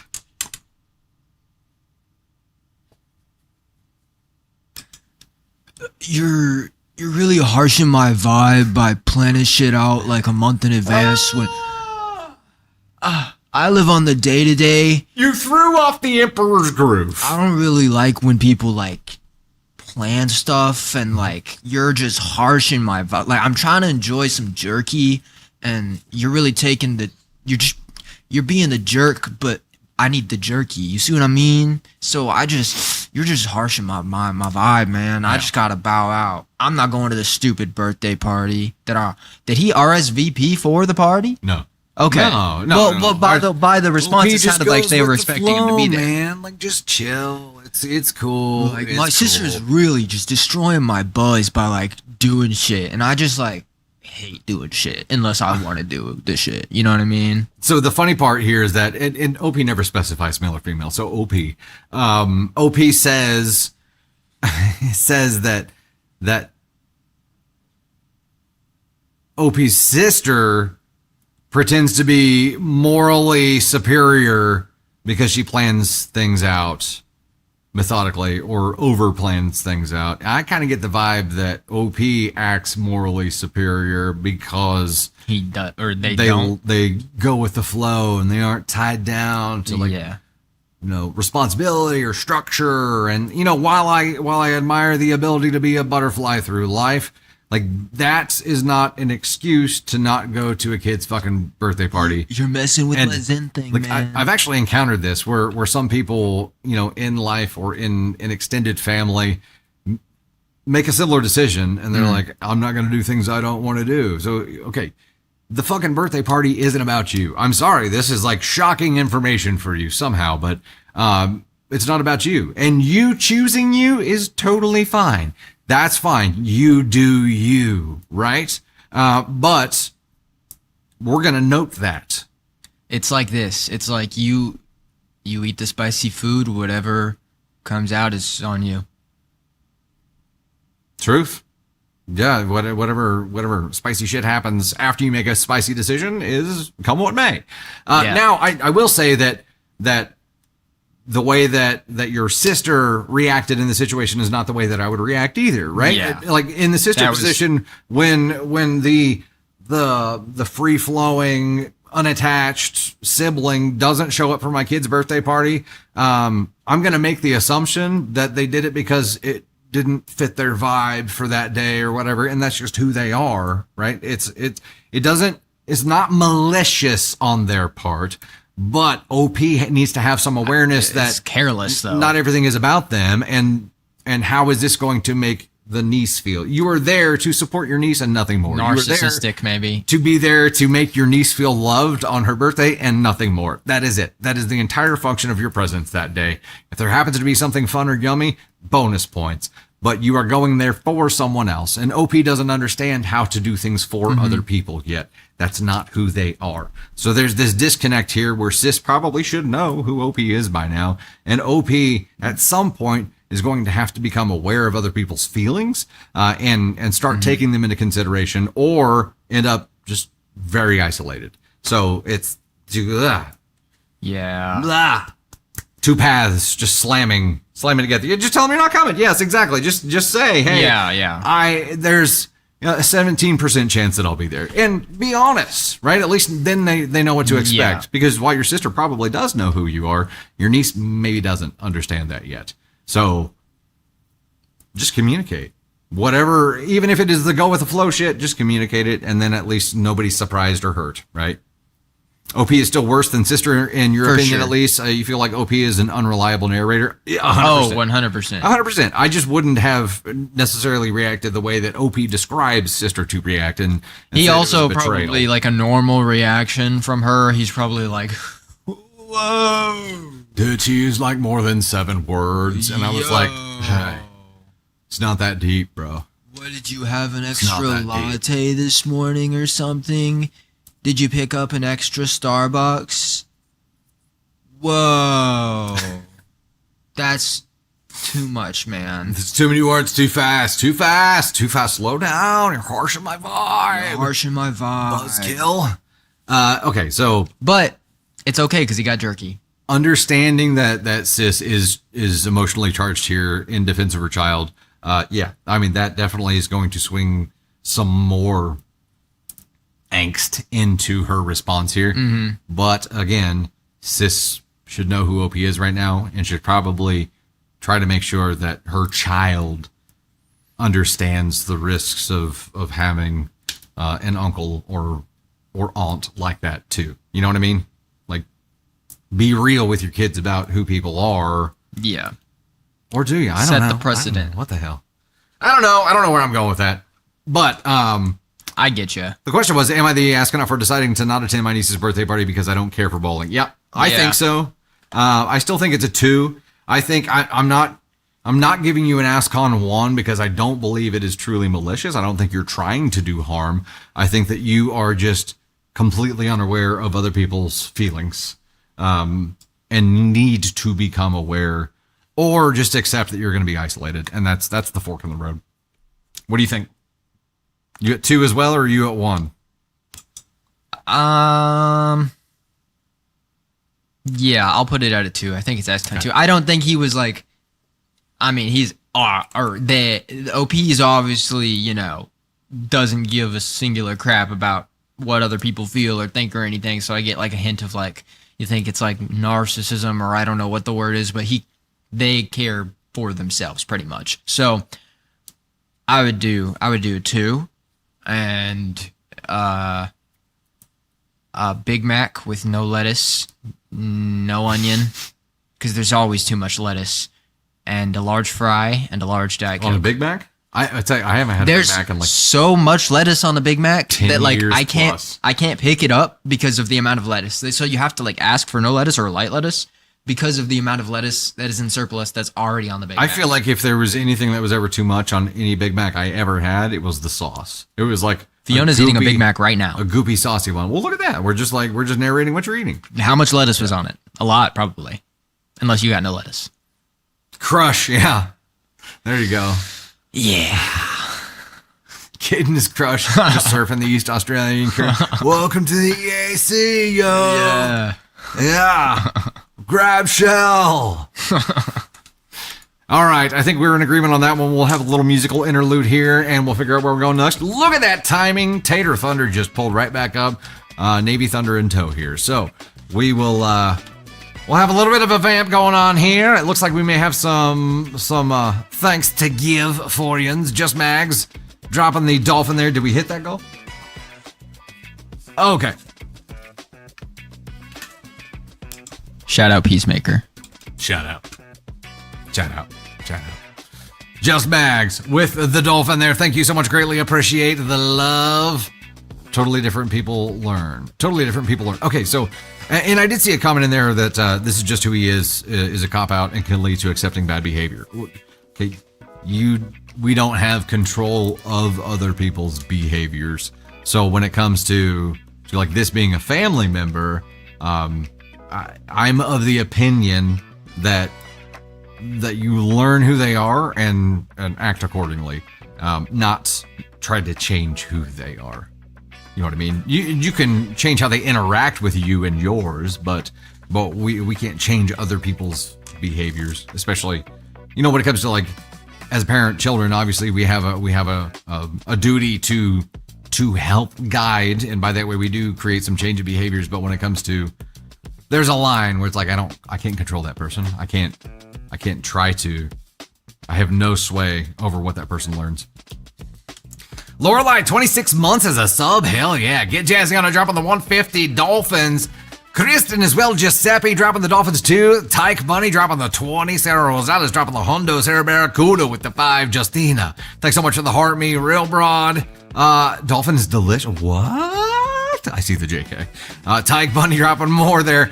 Cap Girl dropping the Dolphins there too. Sarah Barracuda, thank you guys so much. Greatly appreciate it. Now I want a Big Mac. I haven't had a Big Mac in forever. They're pretty good.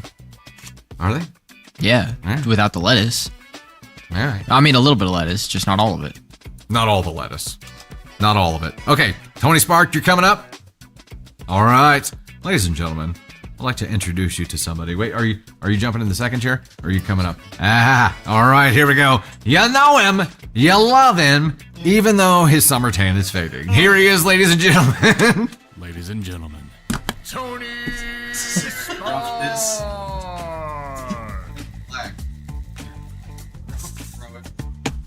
Oh, hey, this is what I saw a lot during the Chiefs game the other night. Is this? It's flag after flag. Hello, people. I know, that was an unnecessary shot against the tan. It hurts. Man, I need a haircut. What's up? What's up, everybody? How's everybody doing today? Hi. Hello. Ooh. Oh yeah, this is really funny. I don't know if you guys have seen TikToks, but the New Heights podcast had some funny things to say about a certain new album and a certain song that might mention a certain player, but yeah, it was funny. Where'd my tan go? It went away along with my summer, you know. He's still tan, I'm just kidding. Not really.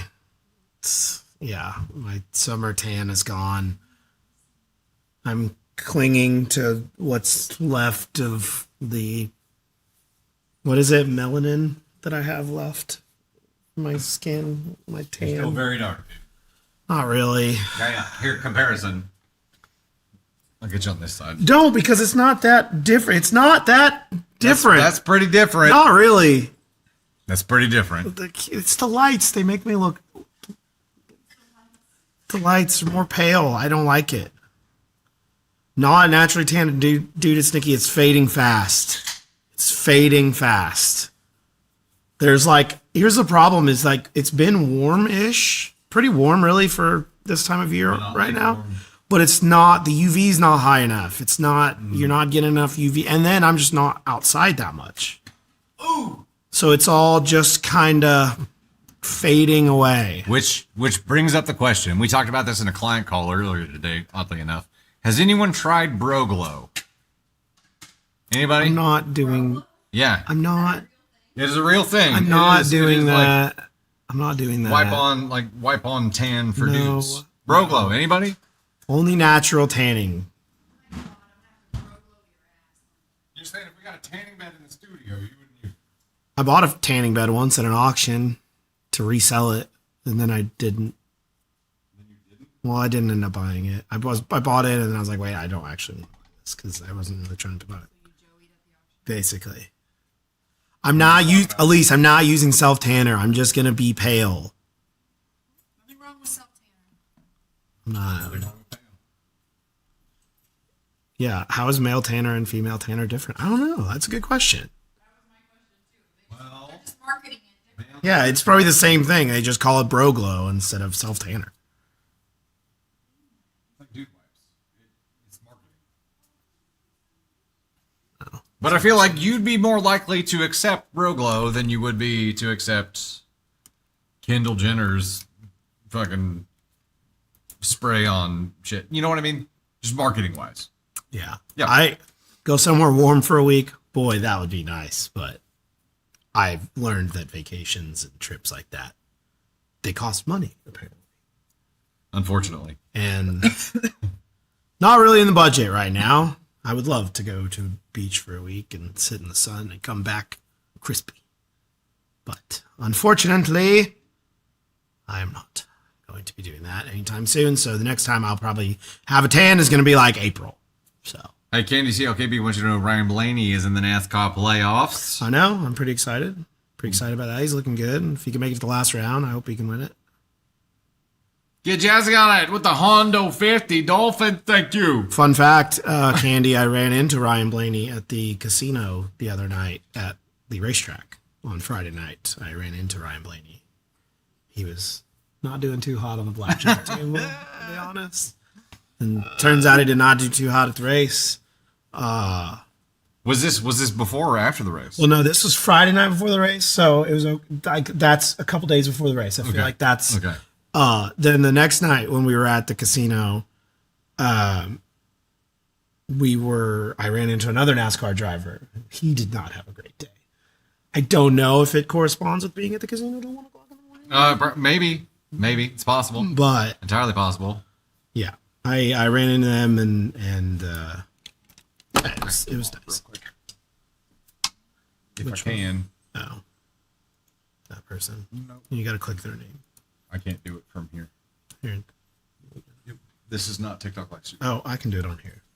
Anyway, yeah, Ryan Blaney's my favorite guy. So it was fun. I told him, I was like, hey, could you go ahead and just win the race on Sunday? And he was like, yeah, I'm going to do my best. And I'm like, thank you. I appreciate that.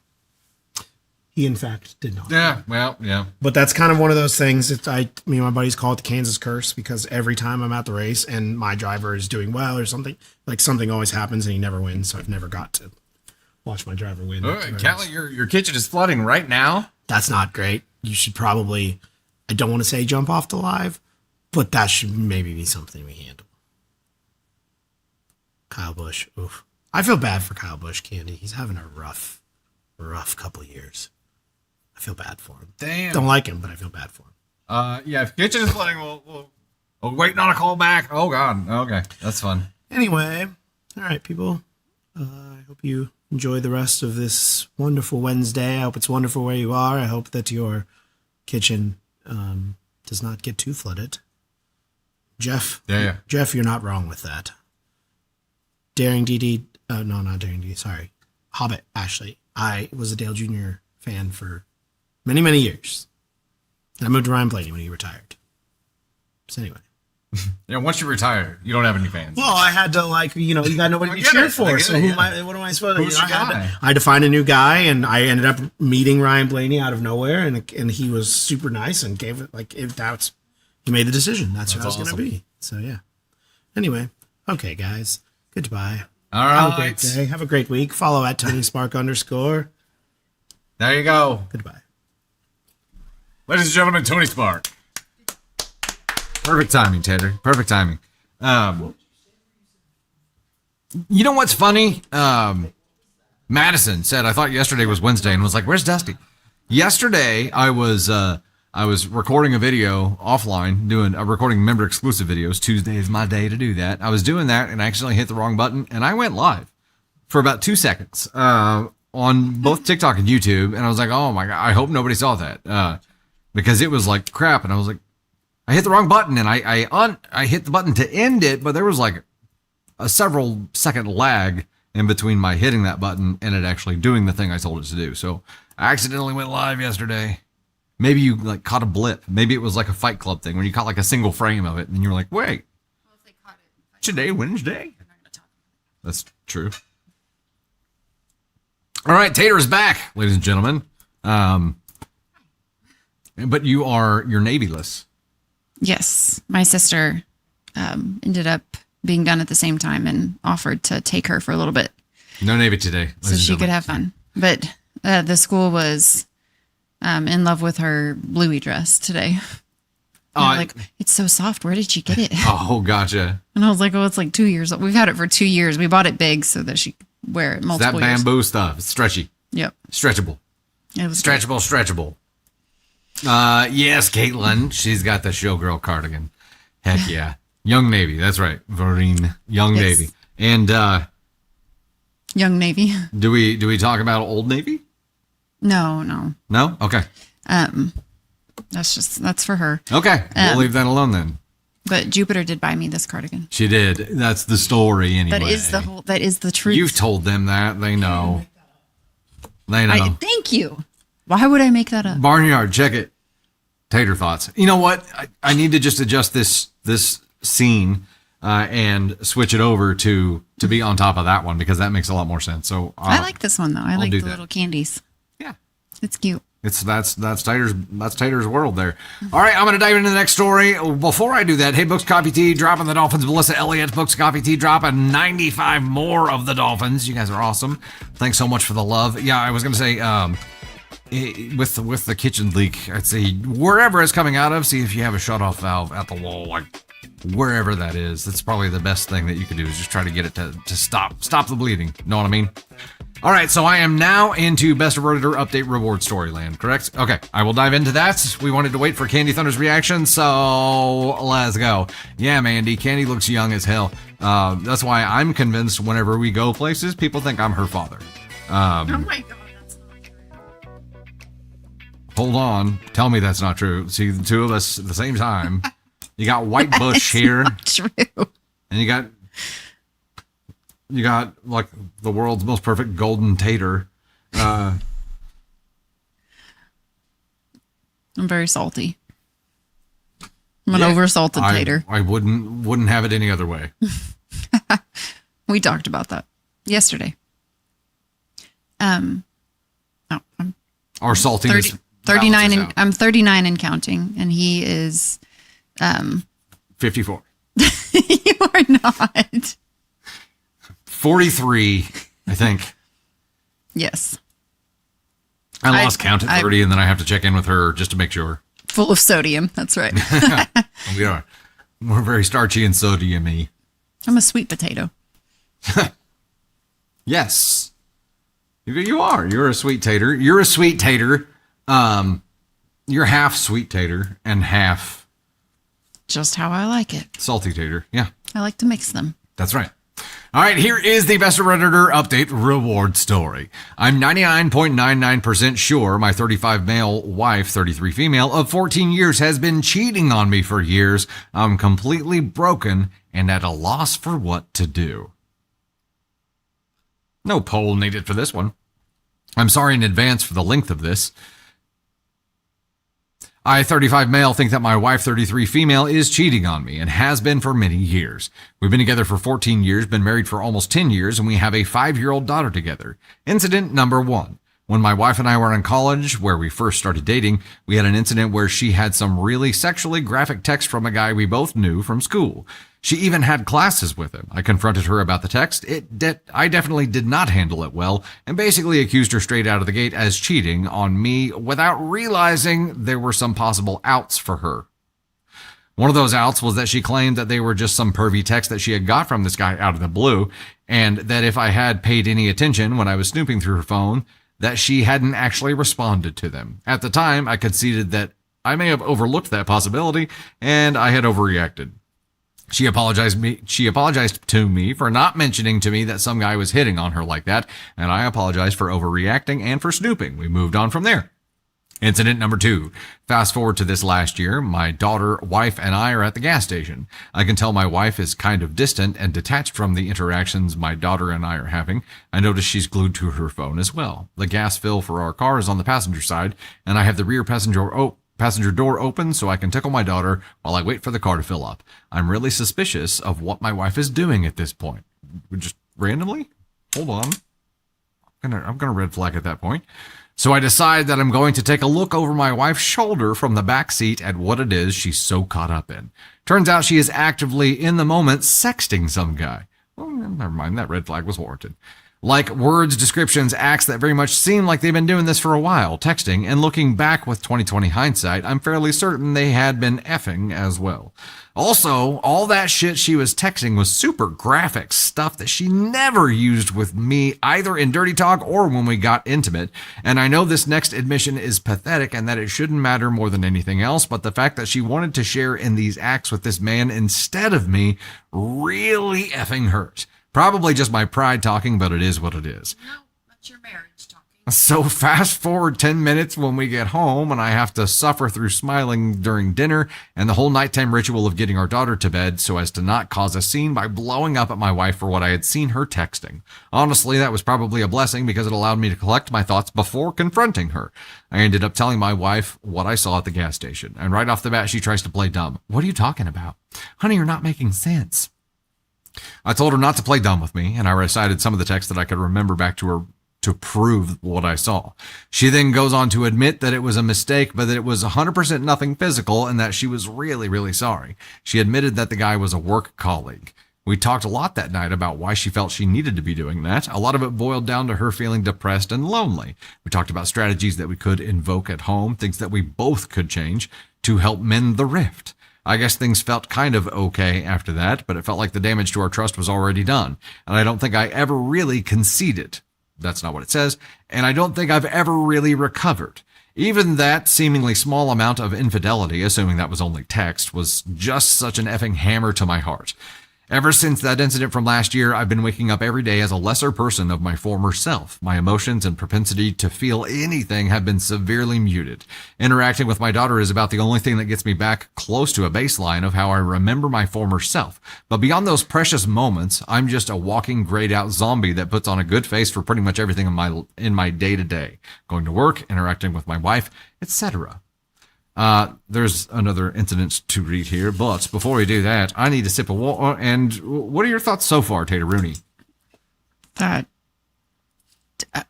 sexting some guy in the car with your husband and daughter is what the fuck? What are you doing? Deuces, That is- Caden. Sorry. That just like I'm like the whole time I'm just like it just gets worse and worse. But what about And how clearly likes to sext people with the one she got in college and now this guy. theme at this Yeah. point? She is like the master of the one hit gaslight. You know what I Yes. mean? Like she says one thing and he's like, oh, well, yeah. And he assumed they were more than just like texting. He assumed it was physical, and now he's like believing that it's not. I don't know. I think he probably loves her, loves his life, doesn't want it to change, and it's easier to just accept what they say than it is to dive into this and actually dissect your entire life and reconstruct it and all of that. So until he has like, I mean, I don't know what more evidence you need than seeing the person you love send those texts to someone else. And he said it was his pride talking. I'm like, that. No, that's not your pride. That's hurt. That's your heart. That's your love that you have for the person who's supposed to be your wife. That was your backbone trying to reach your brain. Like, ugh. Okay, so now we're gonna read the most recent There's the incident. most and just one thing before we dive into that, the fact that he busted her doing this, she gaslit him completely and was like, "Oh, you're not making sense. You must be crazy." He recited enough of the text for her to realize she was busted, and she immediately says, "Oh, but trust me, That shit nothing just physical happened." pisses me off. And he says, "Okay." She lied to you one breath ago. How the fuck are you I was thinking taking that this? too. How are you taking this as solid word that she actually means what she's saying here? Like, Because we're on the outside looking in. Yeah. And him because in he it. wants to believe the best. For sure, yeah. You don't want to believe that the person that you love is capable of doing such despicable things. Like that's deconstructing your reality. I understand. And we joke around about what we would do to each other if the other ever did that. And there are things that I can't describe on stream, obviously. That would never happen. Same.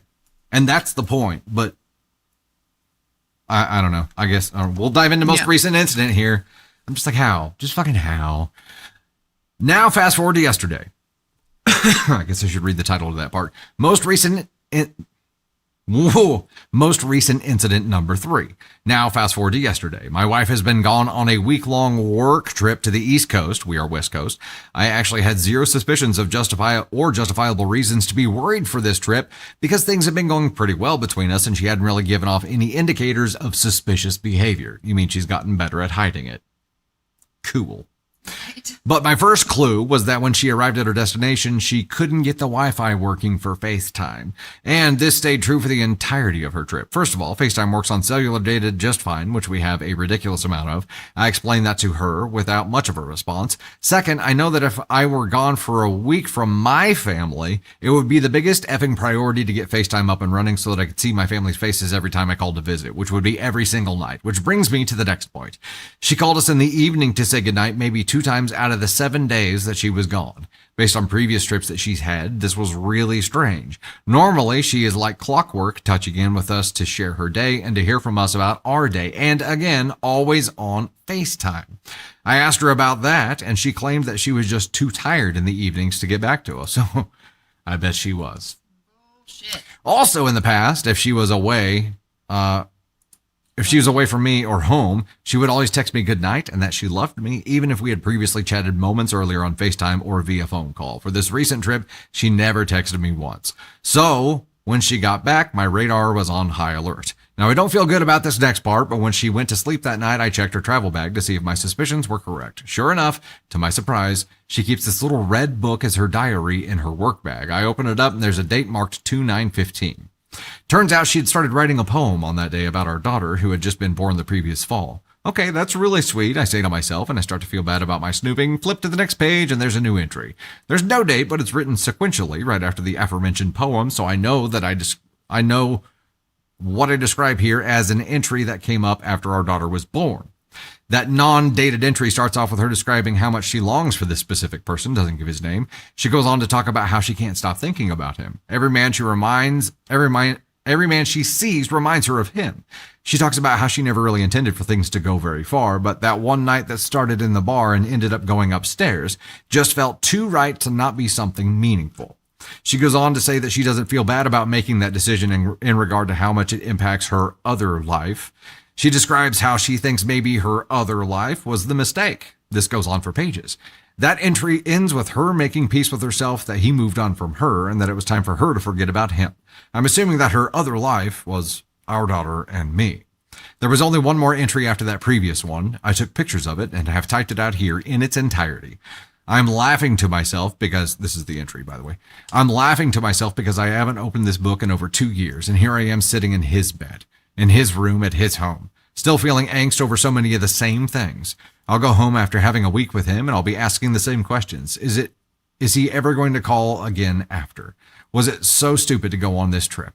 So funny how I thought we'd never speak again, and look where I am. We worked together, we talked almost every other day, and he was there for me as a friend. Now here I am. I'm back with questions.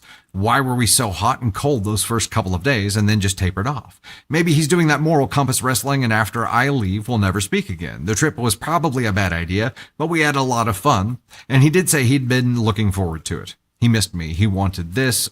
I know that.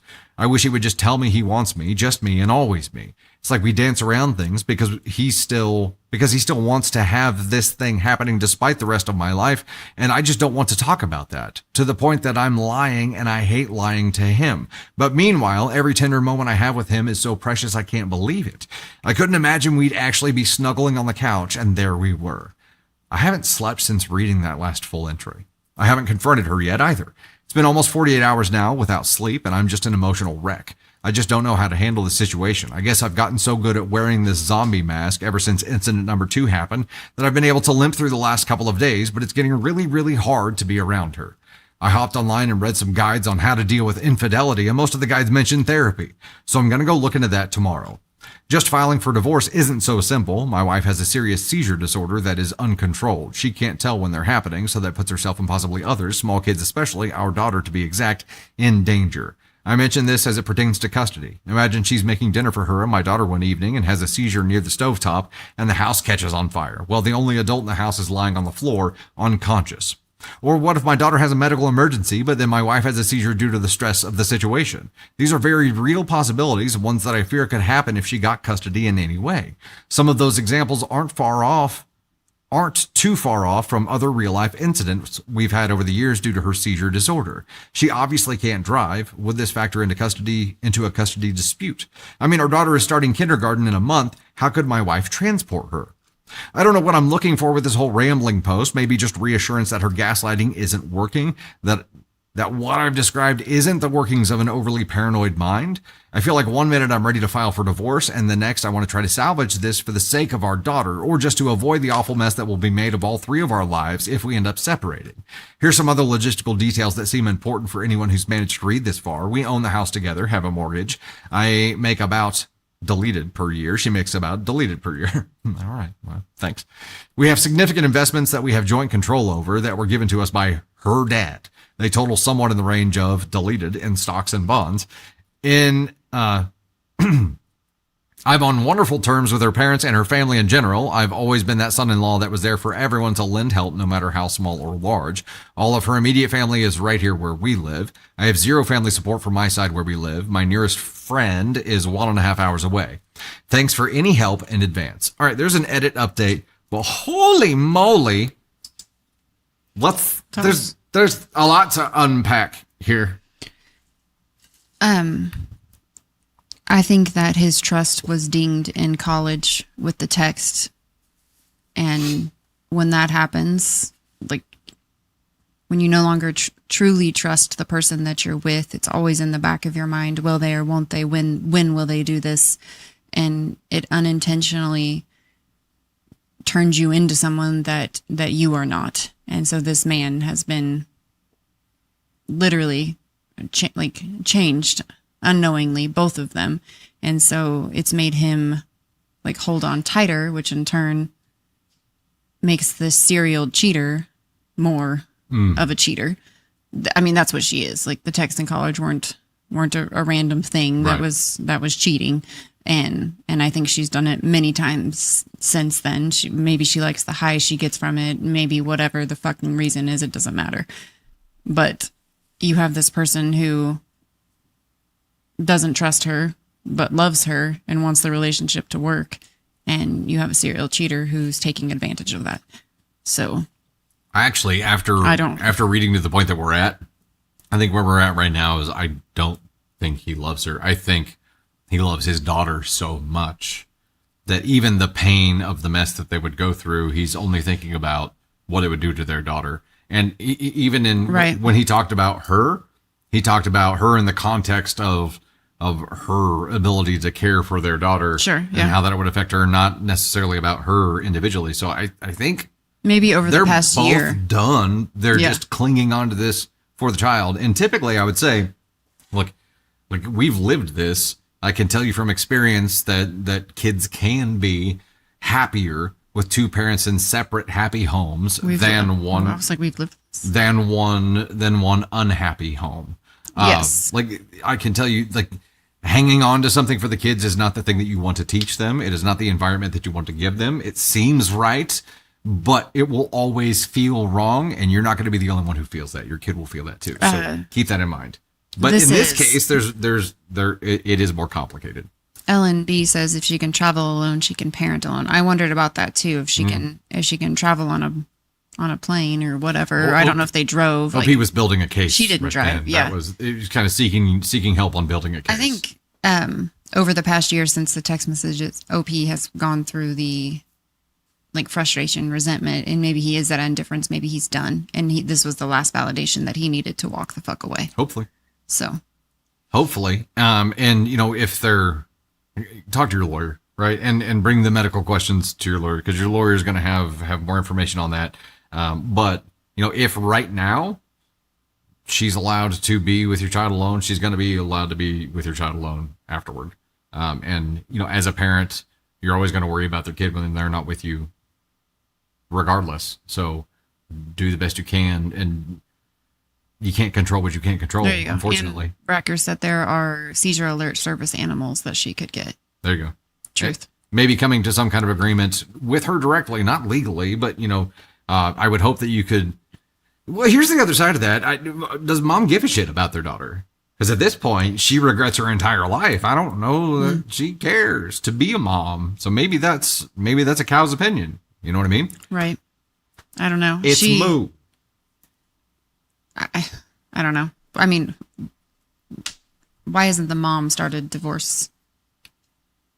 Like, why hasn't she done this? If she I'm wants sure to she be has with her someone reasons, else, too. if she wants this, if she wants that, but now she's got someone at home that tolerates her bullshit and takes care of her and takes care of the situation and her child. So, like, why would she leave when she can have whatever she wants on Right. the side? So I hope this man stands up for himself and his daughter, because obviously the daughter's going to grow up. She's going to understand what's happening in this household. She's going to feel it. We're all human beings. We can feel that. And she's going to know that something is wrong with her parents' marriage. Or her Like, idea of what love is supposed to look like is going to be deeply fucked. yep. All right. Let's read the update. All right, here we go. Update time. I left work today in order to start lining things up. I have a lawyer lined up for this Friday. That's the earliest I could find in my area. It's just a consultation, so I'm not sure what to expect from that one meeting alone. Thanks, everybody, for all your pearls and especially your daggers. I definitely needed some other perspectives. I know it seems unbelievable that I could go this long, but I've been seriously gaslit for years now, just conditioned to it. It's also a character flaw of mine that to want to see the best in people. I'm just so effing scared of the unexpected. GD. I just hope she admits to it. Is there any way she can twist this around on me, like invasion of privacy? We are a Washington state, so I can't record my confronting her without consent. Relevant comments from OP. It's like straight up building a case at this point. It's not about love. It's not about the relationship anymore. It's literally just building a case. Relevant comments from OP, marriage duration. My brain has been mush this week, and I wasn't thinking straight with the math. It didn't seem that important, so I didn't really edit it out. 35, 33, married for 8, been together for 14, though. That part's right. Are you planning to do a paternity test for your daughter as well as an STD check? OP says, of all the things I'm stressed and freaking out about, that actually is not one of them. My daughter could not be a more perfect spitting image of me. It's kind of crazy, actually. Even if she wasn't mine, I'd fight tooth and nail for her because she's still my kid, blood or not. And yeah, I'm going to get an STD test. Question, do you have proof of infidelity? Response, how much proof is this, though? This is one thing that's gnawing at me. The first incident happened 13 years ago. The second incident is just he said, she said. And the latest incident, she can just make up any excuse that she wants. That's not my handwriting. Oh, I was just writing a short story or novel, etc., etc., etc. Yeah, I took pictures of the writings and book, but seriously, what good is it? Her seizures are a non-issue. I definitely get and accept all the bashing, but I don't think some people are realizing how my psyche has been shaped over all these years. She's had this horrible disability her whole life, and it's played a major role in our relationship for both better and worse. It's hard for me to just gun down that provider part of me. It's hard for me to just tone down that provider part of me. That's been my life for these last many years. Sorry, making an edit. And next update 4 days later. Last update for a while. Thanks to all of you for your support. I can't even express how wonderful all of your advice and kind words have been. I'm having a hard time getting back to all of you as this kind of blew up, so I'm just going to have to stop for now. I'll post another thread with an update as needed. Take care. I met with my lawyer this morning, and she was great. She gave me a lot of confidence, and I felt was draining away from me throughout the week as I waited to confront. I also had a good friend that was my rock throughout the week, and I will never be able to thank him enough. I ended up confronting my wife right after the meeting with the lawyer. I refused to give up any of my evidence. I just said, I know about the other guy. I need you to talk about it.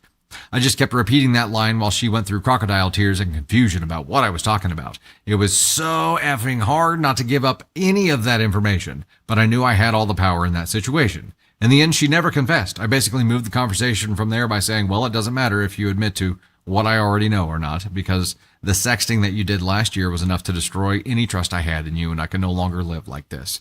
From there, she just kind of shut down and became pretty docile and never brought back up this outrageous thing I was falsely accusing her of. We pretty quickly moved into business-like details about what to do in the short term. Her dad came over and picked her up and gave me a hug and said, let us know if you need anything. I teared up right at that moment. I'm not letting my guard down yet, because anything can happen, but I think things may work out for the better for everyone involved. I cannot thank everyone here on Reddit enough for your thoughts, jabs, pearls of wisdom, some funny comments. You all gave me some serious wake-up calls and support, and I am forever in your debt. I'm trying to. Let's just skip the relevant comments since it's so late. Okay. I was like, what's happening to what I'm reading? Okay. Skip the highlighted part. Gotcha. All right. Diving in. Final update. 4 months later. 30 seconds to recap. I just read a shit ton of words. I'm glad that he finally stood up for himself. I think he felt like a zombie because he knew what was happening was wrong and he didn't know how to confront it. And until he ripped that Band-Aid off and said enough is enough. And I'm not allowing you to do this anymore, like to do this to me. And then to be able to say, it doesn't matter. It doesn't even matter if you're lying now because I was done then. Yes. And to be able to give himself that, hopefully is the confidence he needs to see this thing through and end this, what is a very toxic relationship. Agreed. For everybody. All right, here we go. Hey, Elise sent out a gifted membership on the YouTube side. Hell yeah. Thank you. Thank you. All right, final update 4 months later. Just wanted to fill people in here with where I'm at with everything. Things are actually pretty good right now. We obviously separated after I confronted her. She still hasn't admitted to anything. We sold the house, and now I've got an apartment with my daughter. More about custody later. I'm actually having a blast making this space my own, and it's nice having my own time to myself again. I do have to say that I thought the loneliness would fade a bit faster, but the feelings of desperation and not knowing what to do with myself are still pretty sharp. I've started working out a lot, and I've also gotten back into writing and recording music again, which I haven't done in years. As far as my ex goes, I decided to keep things as amicable as I could for my daughter's sake, and I think it's the single best decision I've made throughout all of this bullshit.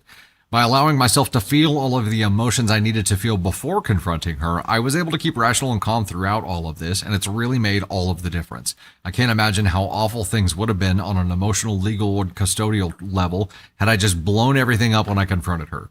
I confided in a few close friends about the truth of the situation just because I needed someone to talk to about all of the BS to make sure I was acting accordingly. But beyond that, no other family knows the situation. To everyone else, we just separated for amicable reasons. Her mom in particular is taking things pretty hard. I feel bad for her. She's struggling to understand what happened, but that's on my ex to tell her, not me. Wow. Good for you. That's very big of you.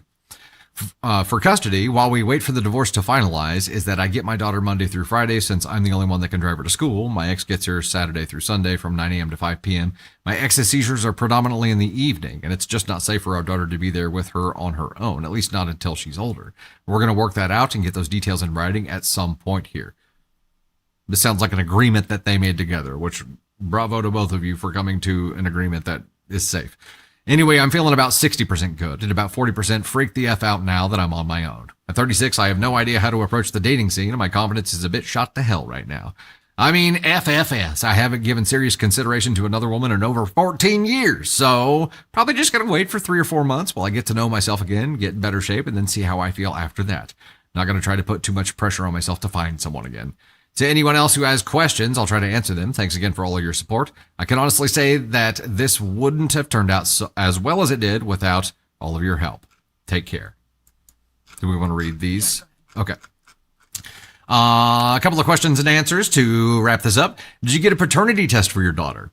I would if there was any doubt at all that she was mine. I'm not going to post her picture, of course, but she's a spitting image of me. 0 doubts in that area, thankfully. And even if she turned out not to be mine, I would give 0 Fs. She's my kid, always will be. I get it from a know her health history angle, but again, she's 100% mine. Bonus post, happy one, or a bonus post 2 years later. Oh, there's an additional update here. Introducing new partner to my 7-year-old. I, 37 male, am looking for some advice and tips on introducing my partner, 36 female, to my daughter, 7. All 3 of us are active people, and I want to pick a neutral space for them to meet. I was thinking a visit to the zoo might be fun. Just looking to feel out if there are any common mistakes or pitfalls I could avoid here. Thank you. Wow. So Opie is like, I need to come back to my people because I have questions. About something brand new there. And I started getting concerned for a second when OP was like, I don't know how I'm going to approach the dating scene. I'm like, the dating scene is the last thing you need to be thinking about right now. Like, you have an opportunity to rediscover yourself. Like, get happy with that and the rest Yeah. the rest will work itself out here. But that's Yeah. exactly what happened. And- it sounds like. I see a question that says he cheated and he still gets to see his child. No, she cheated, not him. He found her cheating. But I mean, but I cheating rarely has anything to Yeah, do with I don't think that ability would. to see your child. Yeah, morally wrong if you're married in a relationship, but I don't think that has any impact on Right. being allowed to see your child. Yeah. Okay. So, look. Okay. So, to OP's question here, introducing someone new to your kid after you've been separated or the beginnings of what could be somebody new when you have an established child here, and I think take it slow. You know what I mean? Like just make it as chill and no pressure as possible. And let them get to know each other as people before presenting them as their new mom. Yep. You know what I mean? Like no pressure, legitimately no pressure. Let them get to know each other as people. I agree. And I'm happy that he was able to rebuild his life and come out the other side and find himself again and hopefully find someone that he can be happy with. Yeah. Yeah. Yeah. Someone said advice I was given was once you've decided to leave, don't confront your spouse. Yeah, I think once you've made the decision, It's over. yeah, Right? I don't know that you go back from them It's done. It's done. or go back from that, not them. Yes. I knew what you meant. Okay. I speak candy. Ladies and gentlemen, that is it for us today. We are. That was a long story. Yeah, we are. That was a whopper. That was a mandingo of a story. My goodness. Okay, It was a so king size Snickers story. it was. That was like the Twinkie. You know that when they come out with the Twinkie box that's like 3 feet long. That was that story. Kryptonite. But it's not one Twinkie. It's like 36 individual Twinkies. You know what I mean? Your kryptonite. Yep. Hey, Tater loves Twinkies, which coincidentally look kind of like taters. They do. I love them. I know they're processed. I know they're full of terrible things, but I fucking just love them. Love them. It's been a while since I bought you those. I'm going to keep my eyes out now. I'm going to do it. All right, ladies and gentlemen, thanks so much for hanging out with us. We greatly appreciate it. We'll get the VIP set up here shortly. A couple of notes before we dive in there. The next public live is going to be Monday, October 13th, not Sunday. The Chiefs play Sunday night. And, you know, we're in love with the roller coaster torture fest that is watching a Chiefs game. So we've got to watch it. We like pain. We'll look barely. very haggard Monday night after having gone through that full sphincter exercise. So, yeah, there's that. Monday, October 13th, 9 p.m. Central on TikTok and YouTube both. The weekly Wednesday live will still be next Wednesday. And then later on in the month, the 29th is going to be the Halloween live stream. Put that on your schedules right now. We will have a YouTube exclusive live at 9 p.m. tomorrow night. Is that right? No. I didn't think so, but it's on the notes Who put here. that on there? I did not put that. No VIP live. I'm like, It's next Thursday is TikTok, and then the following will be YouTube. yeah, okay. So no VIP live this week. Yeah. Next live Monday and Wednesday next week. All right, we'll see you VIPs here soon. Thanks, guys. Bye, guys. Who put the question?